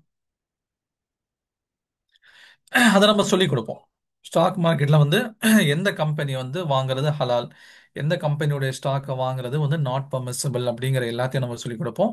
த classes will be from basic how can we analyse ஹலால். கண்டிப்பா இப்போ வந்து நீங்க பேசிக் லெவல்ல இருந்து இருக்கும். அதான் ஆரம்பத்தில் நான் கேட்டேனா இல்லையா, இப்போ வந்து உங்களுக்கு எல்கேஜி ஸ்டூடெண்ட் நாங்கள் ஸ்கிராச்ல இருந்து ஆரம்பிக்கிறோம் அப்படின்னா இப்போ நாங்கள் என்ன பண்ணணும் அப்படிங்கிற உங்களை எதுக்காக அந்த டேட்டாஸ் கேட்டேன்னா, இப்போ அந்த மாதிரி இருக்கிறவங்களுக்கு எங்க இருந்து நம்ம கொண்டு போகணும். இப்போ எல்லா பேட்சஸ்லயும் பாத்தீங்கன்னா பெரும்பாலானவங்க இந்த மாதிரி ஸ்கிராச்ல இருந்து ஆரம்பிக்கிற மாதிரி தான் இருப்பாங்க. ஓகே, பேசிக்ல இருந்து ஆரம்பிக்கிற மாதிரி தான் பெரும்பாலானவங்க இருப்பாங்க. ஒரு சிலர் மட்டும்தான் ஆல்ரெடி ட்ரேடிங் பண்ணிட்டு இருக்கிறவங்க இருப்பாங்க. ஓகே, அப்போ வந்து பெரும்பாலானவங்க வந்து பேசிக்ல இருந்து தான் இருக்கிறனால நம்முடைய கோர்ஸுடைய செட்டப்பே அந்த மாதிரி தான் இருக்கும். பேசிக்ல இருந்து நம்ம எப்படி கொண்டு போறது, புரியாதவங்களையும் எப்படி நம்ம புரிய வைக்கிறது அப்படின்னு சொல்லி தான் இருக்கும். அதே மாதிரி இந்த ஹலால் ஸ்டாக் எப்படி ஃபைண்ட் அவுட் பண்றது, அதுக்கான சோர்ஸ் என்ன, எங்க இருந்து இதை சொல்லியிருக்காங்க, எது எது ஹலாலு, எப்படி எப்படி பண்ணுங்கிறத வந்து டீட்டெயிலாக நம்ம வந்து ஒரு இஸ்லாமிக் ஷரியா கிளாஸ்ன்னு சொல்லி 2 கிளாஸ் நடத்துவோம். ஒன்று வந்து ஆரம்பத்தில் ஒன்று நடத்துவோம், அதுக்கப்புறம் கடைசியில் 2 கிளாஸஸ் மூலியமா உங்களுக்கு எந்தெந்த ஸ்டாக் வந்து ஹலாலு, எது எது வாங்கணும், எது வாங்கக்கூடாது, அது எங்கே போய் நம்ம பார்க்கணுங்கிற எல்லாத்தையும் நம்ம அதில் சொல்லி கொடுத்துருவோம். how much time we may spend a daily once we start investing, எவ்வளோ நேரம்னு சொன்னால், இப்போ நான் முன்னாடியே சொல்லியிருந்தேன், நீங்கள் வந்து ஒரு ஃபுல் டைம் ஒர்க்குக்கு போயிட்டு இருக்கீங்க, மார்னிங் 10 to 5 அந்த மாதிரி ஒரு ஒர்க்குக்கு போயிட்டு இருக்கீங்க. இப்போ நமக்கு வந்து இப்போ 8 ஹவர்ஸ் அப்படிங்கிறது இன்னொரு இடத்துக்கு ஒர்க்கு போக முடியாது. அப்போ ஜஸ்ட் வந்து நம்ம ஒரு 1 ஹவர் இதுக்காக நம்ம டைம் ஸ்பெண்ட் பண்ணி ஏதாவது ரிசர்ச் பண்ணாலே நம்மளால என்ன பண்ண முடியும், சின்ன சின்ன ப்ராஃபிட் இதுல இருந்து ஜென்ரேட் பண்ண முடியும். அது வந்து மார்க்கெட் டைம்ல தான் இருக்கணுங்கிற அவசியம் கிடையாது. நீங்க போயிட்டு ரிட்டர்ன் வீட்டுக்கு வந்து ஒரு ஈவினிங் 7 to 8 அந்த டைம்ல வந்து நம்ம சொல்லி கொடுப்போம். அந்த சொல்லி கொடுத்த விஷயங்களை வச்சு நீங்க அனலைஸ் பண்ணீங்க அப்படின்னாலே அந்த 1 ஹவர்ல உங்களுக்கு தெரிஞ்சிடும் நாளைக்கு எந்த ஸ்டாக் நான் வாங்கினா கரெக்டா இருக்கும் அப்படிங்கிறது உங்களுக்கு தெரிஞ்சிடும். அதை நாங்கள் சொல்லிக் கொடுப்போம். இப்போ ஒரு நாளைக்கு ஒரு 1 ஹவர் அப்படின்னு வச்சுக்கோங்க. 1 ஹவர் நீங்கள் என்ன பண்ண போறீங்க, இதுக்காக ரிசர்ச் பண்ண போறீங்க, நீங்கள் ஸ்டாக்ஸ் வாங்க போறீங்க, அதுக்கப்புறம் நீங்கள் உங்கள் டார்கெட் ப்ரைஸ்க்கு வந்ததுக்கப்புறம் வித்துட்டு வெளியே வர போறீங்க. ஷேர் 100 வாங்கிட்டு 105ல் சேல் பண்ணால் அமௌண்ட் எப்படி எடுப்பது? உங்களுடைய அக்கௌண்ட்டுக்கு வந்து அதாவது அதுக்காக தான் சொல்லுவேன், டிமேட் அக்கௌண்ட் அப்படின்னு ஒன்று இருக்குது, பேங்க் அக்கௌண்ட் இருக்குது, ரெண்டு லிங்க் பண்ணணும் ஆரம்பத்தில். இப்போ நான் உங்களுக்கு சொல்லி தருவோம், அக்கௌண்ட் ஹேண்டலிங் அப்படின்னு சொல்லி ஒரு கிளாஸ் இருக்குது. அந்த அக்கௌண்ட் ஹேண்ட்லிங் கிளாஸ்ல எப்படி வந்து டிமேட் அக்கௌண்ட் ஆரம்பிக்கணும், அதே மாதிரி வந்து எப்படி வந்து டிமேட் அக்கௌண்ட் வந்து நம்ம பேங்க்கோட கனெக்ட் பண்ணணும், எல்லாத்தையும் நம்ம உங்களுக்கு சொல்லித் தருவோம். இப்போ அந்த தனி கிளாஸ், அந்த ஒரு கிளாஸ்லேயே உங்களுக்கு வந்து அக்கௌண்ட் ஹேண்டில் பண்ணுறது எப்படிங்கிறது சொல்லி கொடுத்துருவோம். எப்படி வாங்கணும், எப்படி விற்கணும், எப்படி பணத்தை உள்ளே போடணும், எப்படி பணத்தை வெளியே எடுக்கணும், இது எல்லாத்தையும் நம்ம என்ன பண்ணிடுறோம், நம்ம சொல்லி கொடுத்துருவோம். ஐடி ஃபைல் பண்ணணும்னா அவ்வளோ பெரிய லெவலுக்கு நம்ம பண்ண போகிறது இல்லை. நம்ம இருக்கக்கூடியவங்கள பெரும்பாலானவங்க மிடில் கிளாஸ் தானே. இந்த ஸ்டாக் மார்க்கெட்டில் இருக்கக்கூடிய ஒரு டிராபேக், ஒரு மைனஸ் என்ன அப்படின்னா எல்லாமே ரெக்கார்ட் ஆகும். இப்போ நீங்க வந்து ஒரு லேண்ட் வந்து நீங்க வாங்குறீங்க, ஓகே, யாருமே வந்து லேண்டை ஆக்சுவல் ரேட் நம்ம சொல்றது இல்லைல்ல. நம்ம வந்து ஒரு சென்ட் வந்து 20 லட்ச ரூபாய்க்கு வாங்கினா ஒரு 3 லட்ச ரூபா தான் நம்ம கணக்கு காப்போம். அப்போ 17 லட்ச ரூபா நம்ம கணக்கை மறைச்சு நம்ம பத்திர செலவு மிச்சப்படுத்திக்கிறோம். ஆனால் இங்கே இங்கே அப்படி பண்ண முடியாது. எல்லாமே வந்து ஓப்பனாக வந்துடுறதுனால, நம்மளுடைய பேன் கார்டு இங்கே கனெக்டாக இருக்கிறதுனால நம்மளுடைய டிரான்சாக்ஷன் வந்து இங்கே வந்து ரெக்கார்ட் ஆகும். டாக்ஸ் கட்ட அளவுக்கு பெருசாக நம்ம வந்து இல்லை. நம்ம வந்து சின்ன சின்ன இன்வெஸ்டர்ஸ் தான், அதெல்லாம் பெரிய பெரிய கோடியில் இன்வெஸ்ட்மெண்ட் பண்ணுறவங்க தான் அதை பற்றி யோசிக்கும். நமக்கு அதை பற்றிலாம் பயப்பட வேண்டிய தேவைகள் எதுவும் இருக்காது. ஓகே, பேசிக்காக அவங்க கலெக்ட் பண்ணக்கூடிய டேக்ஸஸ் அவங்க கலெக்ட் பண்ணிடுவாங்க. நம்ம பணத்தை போகும்போதும் வரும்போதும் அவங்க அதெல்லாம் அவங்க எடுத்துட்டு தான் மீதியை நம்ம கொடுப்பாங்க. இப்போ ஆல்ரெடி இப்போ வந்து நீங்கள் ஒரு பிஸ்கட் பாக்கெட் வாங்குறீங்க, பிஸ்கட் பாக்கெட்டில் ஜிஎஸ்டி இருக்குது, அது தனியாக ஜிஎஸ்டி கட்டுறோமா? ஆல்ரெடி அது சேர்ந்து வந்துடுதுல்ல. அந்த மாதிரி தான் ஸ்டாக்ஸை வாங்கும்போது விற்கும்போது பேசிக்காக இருக்கக்கூடிய டேக்ஸஸ் அவங்களும் எடுத்துக்குவாங்க. நம்ம வந்து ரொம்ப அதிகமாக சம்பாதிச்சோம்னா இன்கம் டேக்ஸ் கட்டும்போது தான் அந்த இஷ்யூஸ் வரும். ஆனால் நம்ம அந்த அளவுக்கு கோடிக்கணக்கில் இங்கே பணத்தை போட போகிறது இல்லை. Okay, as a beginner to focus more on Jio political and every news, நீங்க வந்து ஆஸ் எ பிகினரா வந்து நீங்க எல்லாத்தையும் ஃபோக்கஸ் பண்ணணும். ஃபண்டமெண்டல் அனாலிசிஸையும் பார்க்கணும், டெக்னிக்கல் அனாலிசிஸையும் பார்க்கணும். ஓகே, அதே மாதிரி வந்து குளோபல் ஃபேக்டர்ஸையும் நீங்க பார்க்கணும். ஹலால், நம்ம ஆஸ் எ முஸ்லீம் ட்ரேடரா நம்ம ஹலாலையும் பார்க்கணும், ஹலால் ஸ்டாக்கா அப்படிங்கிறதையும் பார்க்கணும். மற்றவங்களுக்கு கூட மூணு தான், ஃபண்டமெண்டல், டெக்னிக்கல் வந்து ஜியோ பொலிட்டிக்கல் ஈவெண்ட்ஸ் தான். ஆனால் ஆஸ் எ முஸ்லீம் ட்ரேடரா நம்ம நாலாவது ஒன்று ஷரியாவுடைய கம்ப்ளைண்ட்ஸ் இதில் இருக்குதா அப்படிங்கிறது நம்ம சேர்த்து பார்க்கணும். Which is better gold shares. இப்போ ரெண்டுத்துக்குமே வந்து ரெண்டு விதமான பாயிண்ட் ஆஃப் வியூ இருக்குது. கோல்டு வந்து அதுக்குன்னு சில டிமாண்ட் இருக்குது, அதுக்குன்னு சில, இப்போ நீங்க என்ன கேட்குறீங்க, இட்லி இட்லி பெஸ்ட்டா தோசை பெஸ்ட்டா அப்படின்னு கேட்குறீங்க. ஓகே, இப்போ இட்லி சாப்பிடணும்னு நினைக்கிறவங்களுக்கு இட்லி பெஸ்ட்டாக இருக்கும், தோசை சாப்பிடணும்னு நினைக்கிறவங்களுக்கு தோசை பெஸ்ட்டாக இருக்கும். அதே மாதிரி தான் வந்து கோல்டு வந்து ஒரு இன்வெஸ்ட்மெண்ட் ஆப்ஷன் தான். ஆனால் கோல்டில் இல்லாத ஒரு சில ப்ளஸ் பாயிண்ட் வந்து ஸ்டாக் மார்க்கெட்டில் இருக்கு. இப்போ பொதுவாக பார்த்தீங்கன்னா, இப்போ கோல்டில் எப்போ இன்வெஸ்ட்மெண்ட் பண்ணுவாங்கன்னு வைங்களேன், ஒரு எக்கனாமிஸ்ட்டாக நான் சொல்றேன், ஒரு எக்கனாமி படித்த ஒரு ஸ்டூடெண்ட்டாக நான் சொல்றேன், ரெசெஷனில் தான், உலகம் வந்து ஒரு பொருளாதார மந்த நிலையை நோக்கி போகும்போது தான் கோல்டில் இன்வெஸ்ட்மெண்ட் பண்ணுவாங்க. ஓகே, ஆனால் அந்த மாதிரியான சுச்சுவேஷன்ஸ் இல்லைன்னு சொன்னால் யாரும் கோல்டில் இன்வெஸ்ட்மெண்ட் பண்ண மாட்டாங்க. அவங்க பிஸ்னஸில் ஸ்டாக்ஸில் தான் இன்வெஸ்ட்மெண்ட் பண்ணுறதுக்கு பார்ப்பாங்க. ஓகே, ஃபிசிக்கல் தான் சொல்கிறேன். இப்போ ஃபிசிக்கல் கோல்டும் சரி, ஃபிசிக்கல் கோல்டை நீங்கள் இன்வெஸ்ட்மெண்ட் பர்பஸ்க்காக வாங்கினாலும் சரி, இல்லை நீங்கள் வந்து ஒரு நகையாக நீங்கள் வாங்கினாலும் சரி, இப்போ பொதுவாக பார்த்தீங்கன்னா அதெல்லாம் வந்து ரெசெஷன் டைம்ல தான் எல்லாருமே ப்ரிஃபர் பண்ணுவாங்க. ஒரு எக்கனாமிக்ஸ் படிச்சவங்க, தெரிஞ்சவங்க. ஏன்னா ரெசெஷன் டைம் அப்படிங்கிறது ஒரு பொருளாதார மந்த நிலையில வந்து பிசினஸ் growthங்கிறது ரொம்ப கம்மியா இருக்கும், இல்ல நெகட்டிவா இருக்கும். இப்போ நம்முடைய பணத்தை சேவ் பண்ணதுக்கு கோல்ட்ல போடுவாங்க. ஓகே. ஆனா வந்து நல்ல ஒரு வளர்ச்சி கொடுக்குது அப்படிங்கிற பட்சத்துல நீங்க என்ன பண்ணலாம்? மற்ற இன்வெஸ்ட்மெண்ட்ல நீங்க முயற்சி பண்ணலாம். இப்போ என்னுடைய கல்யாண நேரம் பிளஸ் இன்னைக்கு இந்த ரெண்டையும் கம்பேர் பண்ணுங்களேன். இப்போ 2017 எனக்கு கல்யாணம் ஆச்சு. இப்போ 2017 கல்யாணம் ஆகும்போது நான் மகர் வாங்குறதுக்காக கடைக்கு போகும்போது அப்போ ஒரு கிராம் கோல்டு 2833. ஓகேங்களா? 2833. இன்னைக்கு கிட்டத்தட்ட எவ்வளோ ஆயிடுச்சு? இன்னைக்கு வந்து 9000 தொட்டுருச்சு. ஓகே. அப்போ 3000 இருந்து 6000 வந்திருக்கு. 2 மடங்கு வளர்ந்துருக்கு. ஓகே. இப்போ இதே நீங்க ஸ்டாக்கை கம்பேர் பண்ணுங்க. 2017 இருந்த ஸ்டாக்கு இப்போ 2025 எப்படி இருக்குது? ஓகே. 2017 இருந்த ஸ்டாக்கு 2025 எப்படி இருக்குதுங்கிறத கம்பேர் பண்ணுங்க. இப்போ இந்த 2 மடங்கு, ஆனால் ஸ்டாக்ல பார்த்தீங்கன்னா 4 மடங்கு, ஓகே, 6 மடங்கு, 8 மடங்கு, 10 மடங்குலாம் வளர்ந்த ஸ்டாக்ஸ்லாம் இருக்குது. ஓகே. அப்போ நமக்கு வந்து கோல்ட்ல கிடைக்கக்கூடிய ரிட்டர்ன்ஸை விட இதெல்லாம் நான் சொல்றது வந்து அதோடைய வளர்ச்சி. அவங்க என்ன பண்ணுவாங்க? 3 மாசத்துக்கு ஒரு தடவையோ 6 மாசத்துக்கு ஒரு தடவையோ டிவிடெண்ட்ஸ் கொடுப்பாங்க, இல்லை போனஸ் ஷேர்ஸ் கொடுப்பாங்க. இந்த மாதிரியும் நடக்கும். ஆனால் ஃபிசிக்கல் கோல்டு அப்படிலாம் கிடையாதுல்ல. கோல்டு வாங்கினா உங்களுக்கு வந்து இன்னொரு கோல்டு தருவாங்க அப்படின்னு சொல்லி ஏதாவது இருக்கா? அப்படிலாம் கிடையாது. ஓகே. இப்போ இந்த ஸ்டாக்ஸ்ல வந்து நிறைய நமக்கு ப்ளஸ் பாயிண்ட் இருக்குன்னு சொல்ல வரேன். கோல்டும் நல்ல இன்வெஸ்ட்மெண்ட் தான். ஆனால் அங்கே இருக்கிறத விட ஒரு 2 3 ப்ளஸ் பாயிண்ட் இங்கே ஸ்டாக்ல இருக்குது. 2023 காயின் பர்ச்சேஸ் பண்ணேன். No having 40 grams. It's absolutely good return sir. 2023 அதே அமௌண்ட்டை நீங்கள் ஸ்டாக்ஸில் போட்டிருந்தீங்கன்னா இப்போ 2025 நீங்கள் கோல்டுக்கு உங்களுக்கு எவ்வளோ கிடைக்குதோ அதை விட இன்னும் 2 மடங்கு 3 மடங்கு எக்ஸ்ட்ரா கிடைச்சிருக்கும். அதுதான் நான் சொல்ல வரது. How much risk factor in stocks இருக்குது. எல்லா பிஸ்னஸும் ரிஸ்க் இருக்குது. நீங்கள் ரோட்டில் நடந்து போனால் கூட ரிஸ்க் இருக்குது. அதுக்காக ரோட்டில் நடந்து போகாம விட்டுருவோமா? ஓகே. ரோட்ல வண்டியில போய் கீழே விழுந்து சாகிறவங்க இருக்காங்கன்னா, ரோட்ல ஓரமா நடந்து போட்டிருக்கவங்க மேல வந்து வண்டி ஏற்றி சாகிறவங்க இருக்க தானே செய்றாங்க. அதுக்காக வந்து நம்ம ரோட்ல வந்து நடந்து போக மாட்டோம் அப்படின்னு சொல்லி சொல்லுவோமா? ஓகே. ஃப்ளைட்ல போயிட்டு அகமதாபாத்துடைய பிளைன் கிராஷ் எவ்வளோ பெரிய இன்சிடென்ட் அது. உலகத்திலேயே அது புரட்டி போட்டுருச்சு. ஒரு இன்னும் மறக்க முடியாத இன்சிடென்ட்னா ஒரு அப்பா அகமதாபாத்ல இருந்து அப்பா பொண்ணு அப்பா அம்மா 3 குழந்தைங்க. 3 குழந்தைங்க, 2 பசங்க ஒரு பொண்ணு. இன்னும் அந்த போட்டோலாம் அப்படி கண்ணில் நிற்குது. அந்த 5 குடும்பமும் காலி. சாரி, அந்த 5 மெம்பர்ஸும் அந்த ஃபேமிலியில காலி. ஓகே. அதுக்காக ஃப்ளைட்ல போகாம இருக்காங்களா? எல்லா இடத்துலயும் ரிஸ்க் இருக்க தான் சரி. இது நம்ம என்ன பண்ண போறதுன்னா பெரிய ரிஸ்க் எடுக்க போறது இல்லை. இப்போ ரிஸ்க்குங்கிற ஸ்டாக் மார்க்கெட்ல பாத்தீங்கன்னா சொன்னா F&Oல தான் பெரிய ரிஸ்க் இருக்கு. ஓகே. ஃபியூச்சர்ஸ் அண்ட் ஆப்ஷன்ஸ்ல தான் ரிஸ்க் இருக்கு. இது ஃபியூச்சர்ஸ் அண்ட் ஆப்ஷன்ஸ்லாம் என்னங்கிறத நம்ம நடத்தி கொடுப்போம். ஓகே. இது என்னங்கிறது உங்களுக்கு கிளியரா நடத்துவோம். ஆனா இதை நம்ம ட்ரேட் பண்ண மாட்டோம். ஃபர்ஸ்ட் காரணம் இது சரியால வராது. ரெண்டாவது காரணம் இதுல தான் நீங்க கேட்கக்கூடிய பெரிய ரிஸ்க் இருக்குது. ஓகே. அதனால இந்த பக்கம் நம்ம போக மாட்டோம். நம்ம ஜென்ரலி வந்து ஒரு ட்ரேடரா மட்டும் தான் டீல் பண்ணிட்டு இருப்போம். உங்க நாமினிஸை ஆட் பண்ணிடுவீங்க ஜி. அவ்வளவுதான். உங்க நாமினியை வந்து நீங்க டிமேட் அக்கௌண்ட் ஓபன் பண்ணும்போது உங்க நாமினி யாருன்னா அவங்க கேட்பாங்க. அதை ஆட் பண்ணி விட்டுருவீங்க. அதுக்கப்புறம் ஆம், உங்களுக்கு டிஃபால்ட்டா என்ன ஆயிரும்? உங்களுடைய ஷேர்ஸ் எல்லாமே அவங்களுக்கு கன்வெர்ட் ஆயிரும். அவ்வளவுதான். பேங்க்ல இருக்கிற மாதிரி தான். நாமினி கொடுக்குறோமா இல்லையா அந்த மாதிரி இங்க நீங்க அக்கௌண்ட் ஓபன் பண்ணும்போது உங்க நாமினிஸ் டிஃபால்ட்டா வந்துருவாங்க. நீங்க கொடுக்கலாமே கூட உங்களுடைய டிஃபால்ட்டா உங்களுடைய பையன் வந்து நாமினி தான். உங்களுடைய நாமினி தான். உங்க சொத்துக்களுக்கு அவர் நாமினி தான். அதனால அந்த ஒரு இஷ்யூஸ்ல இங்க கிடையாது. ஓகே. நம்ம இறந்துட்டா என்ன ஆயிரும் அப்படிங்கிற மாதிரி பயப்படலாம் தேவை கிடையாது. ஓகே. 5500க்கு நீங்க வாங்கியிருக்கீங்க. இப்போ 9400. Okay, good. ஆனால் அதே 5500 நீங்க இங்க போட்டிருந்தீங்க சொன்னா அது 15000 கூட குரோ ஆயிருக்கும். Okay. Thank you sir, thank you so much. So final reminder கொடுத்துறேன். ஃபஸ்ட்டு செப்டம்பர் வந்து ஈவினிங் 7:30க்கு கிளாஸ் 1 ஸ்டார்ட் ஆயிரும். ஸோ இதே மாதிரி டிஸ்கஷன் இன்னும் வந்து கிளாஸில் இன்டெப்த்தாக நம்ம வந்து டிஸ்கஸ் பண்ணலாம். ஸோ ப்ராக்டிக்கலாக கற்றுக்கிடலாம். ஸோ 1 மாதத்துக்கான ட்ரைனிங் இது. So 2 weeks theory class. ஏன்னா அதோடைய பிரின்சிபல்ஸ் எல்லாமே நீங்கள் வந்து புரிஞ்சிக்கணும் அப்படின்னு சொல்லி அதை நெக்ஸ்ட் 2 வீக்ஸ் வந்து உங்களுக்கு ப்ராக்டிக்கலாக இருக்கும்.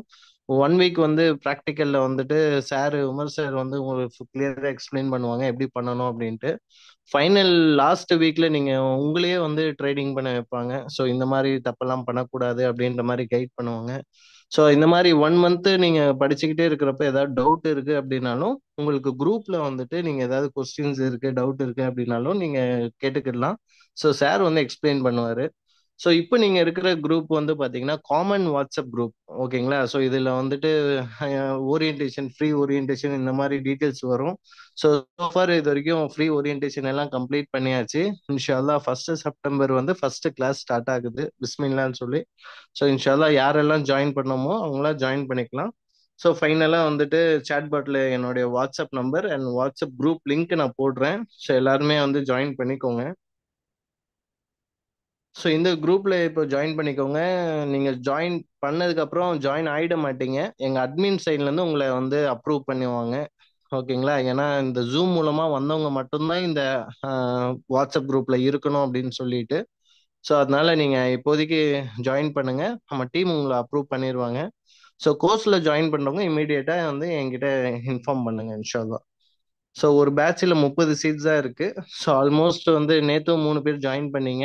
இன்னும் ரிமைனிங் 7 to 8 சீட்ஸ் தான் இருக்கு. ஸோ யாரெல்லாம் ஜாயின் பண்ணுமோ நீங்க இமீடியட்டா ஜாயின் பண்ணிக்கலாம். லிமிடெட் சீட்ஸ் தான் நம்ம வைக்கிறோம். காரணம் என்னன்னு கேட்டிங்கன்னா எல்லாத்துக்கும் வந்து சொல்லி கொடுக்கறது தெளிவா சொல்லி கொடுக்கணும் அப்படின்னு சொல்லி.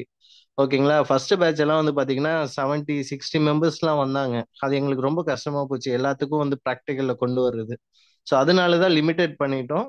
ஸோ அதனால லாஸ்ட் டைம்ல வந்துட்டு யாருக்கும் கஷ்டமாயிடக்கூடாது. ஸோ அதனால இமீடியட்டா நீங்க ஜாயின் பண்ணிக்கோங்க. ஸோ கோர்ஸ் சார்ந்தோ பேமெண்ட் சார்ந்தோ சார் நான் இப்போதைக்கு இப்போ இனிஷியல் பேமெண்ட் பண்றேன், ஸோ நெக்ஸ்ட் பண்றேன், இந்த மாதிரியாவது ஏதாவது queries இருந்துச்சு அப்படின்னா எனக்கு வாட்ஸ்அப்ல ரீச் பண்ணுங்க. உங்களுக்கு அதுக்கேற்ற சப்போர்ட் கிடைக்கும் இன்ஷால்லா.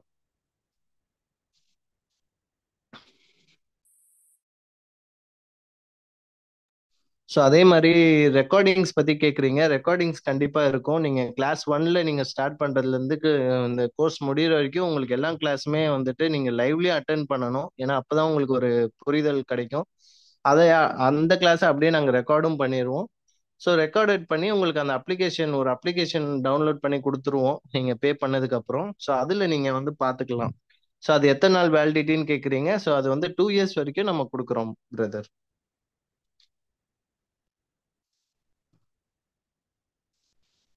ஸோ சோஃபார் நம்ம வந்து ஒரு 2 டேஸ் நம்ம வந்து ஜேர்னி பண்ணியிருக்கோம். ஸோ ஸ்டாக் மார்க்கெட் பற்றி நான் உங்களுக்கு சொல்லியிருக்கோம். ஸோ உங்களுக்கு ஒரு புரிதல் கிடைச்சிருக்கும். ஸோ இதே மாதிரி வந்து நம்ம 1 மந்த்தும் இன்ஷால்லா ட்ராவல் பண்ணி ஸோ அதுக்கடுத்து ஃபியூச்சரில் வந்து இது மூலமாக நீங்கள் ஏர்ன் பண்ணுறது தான் எங்களுடைய பெஸ்ட்டு ஒரு ரெவென்யூவாக நாங்கள் ஃபீல் பண்ணணும்.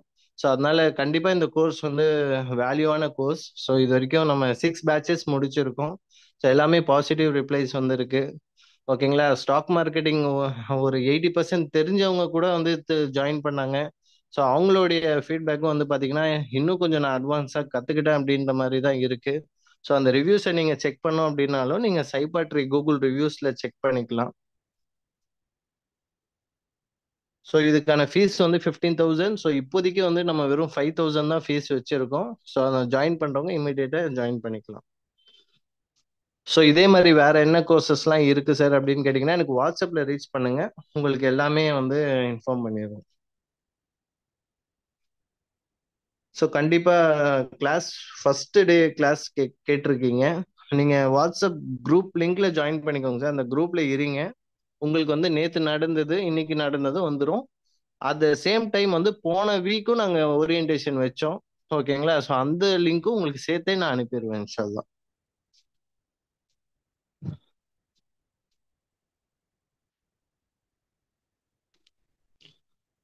ஸோ என்னுடைய நம்பர் நான் திருப்பி சென்ட் பண்றேன், நோட் பண்ணிக்கோங்க. 9043182896. ஸோ இந்த நம்பருக்கு நீங்க வாட்ஸ்அப்போ காலோ நீங்க பண்ணி அதுக்கான டீட்டெயில்ஸ் நீங்க பெற்றுக்கொள்ளலாம் இன்ஷால்லா.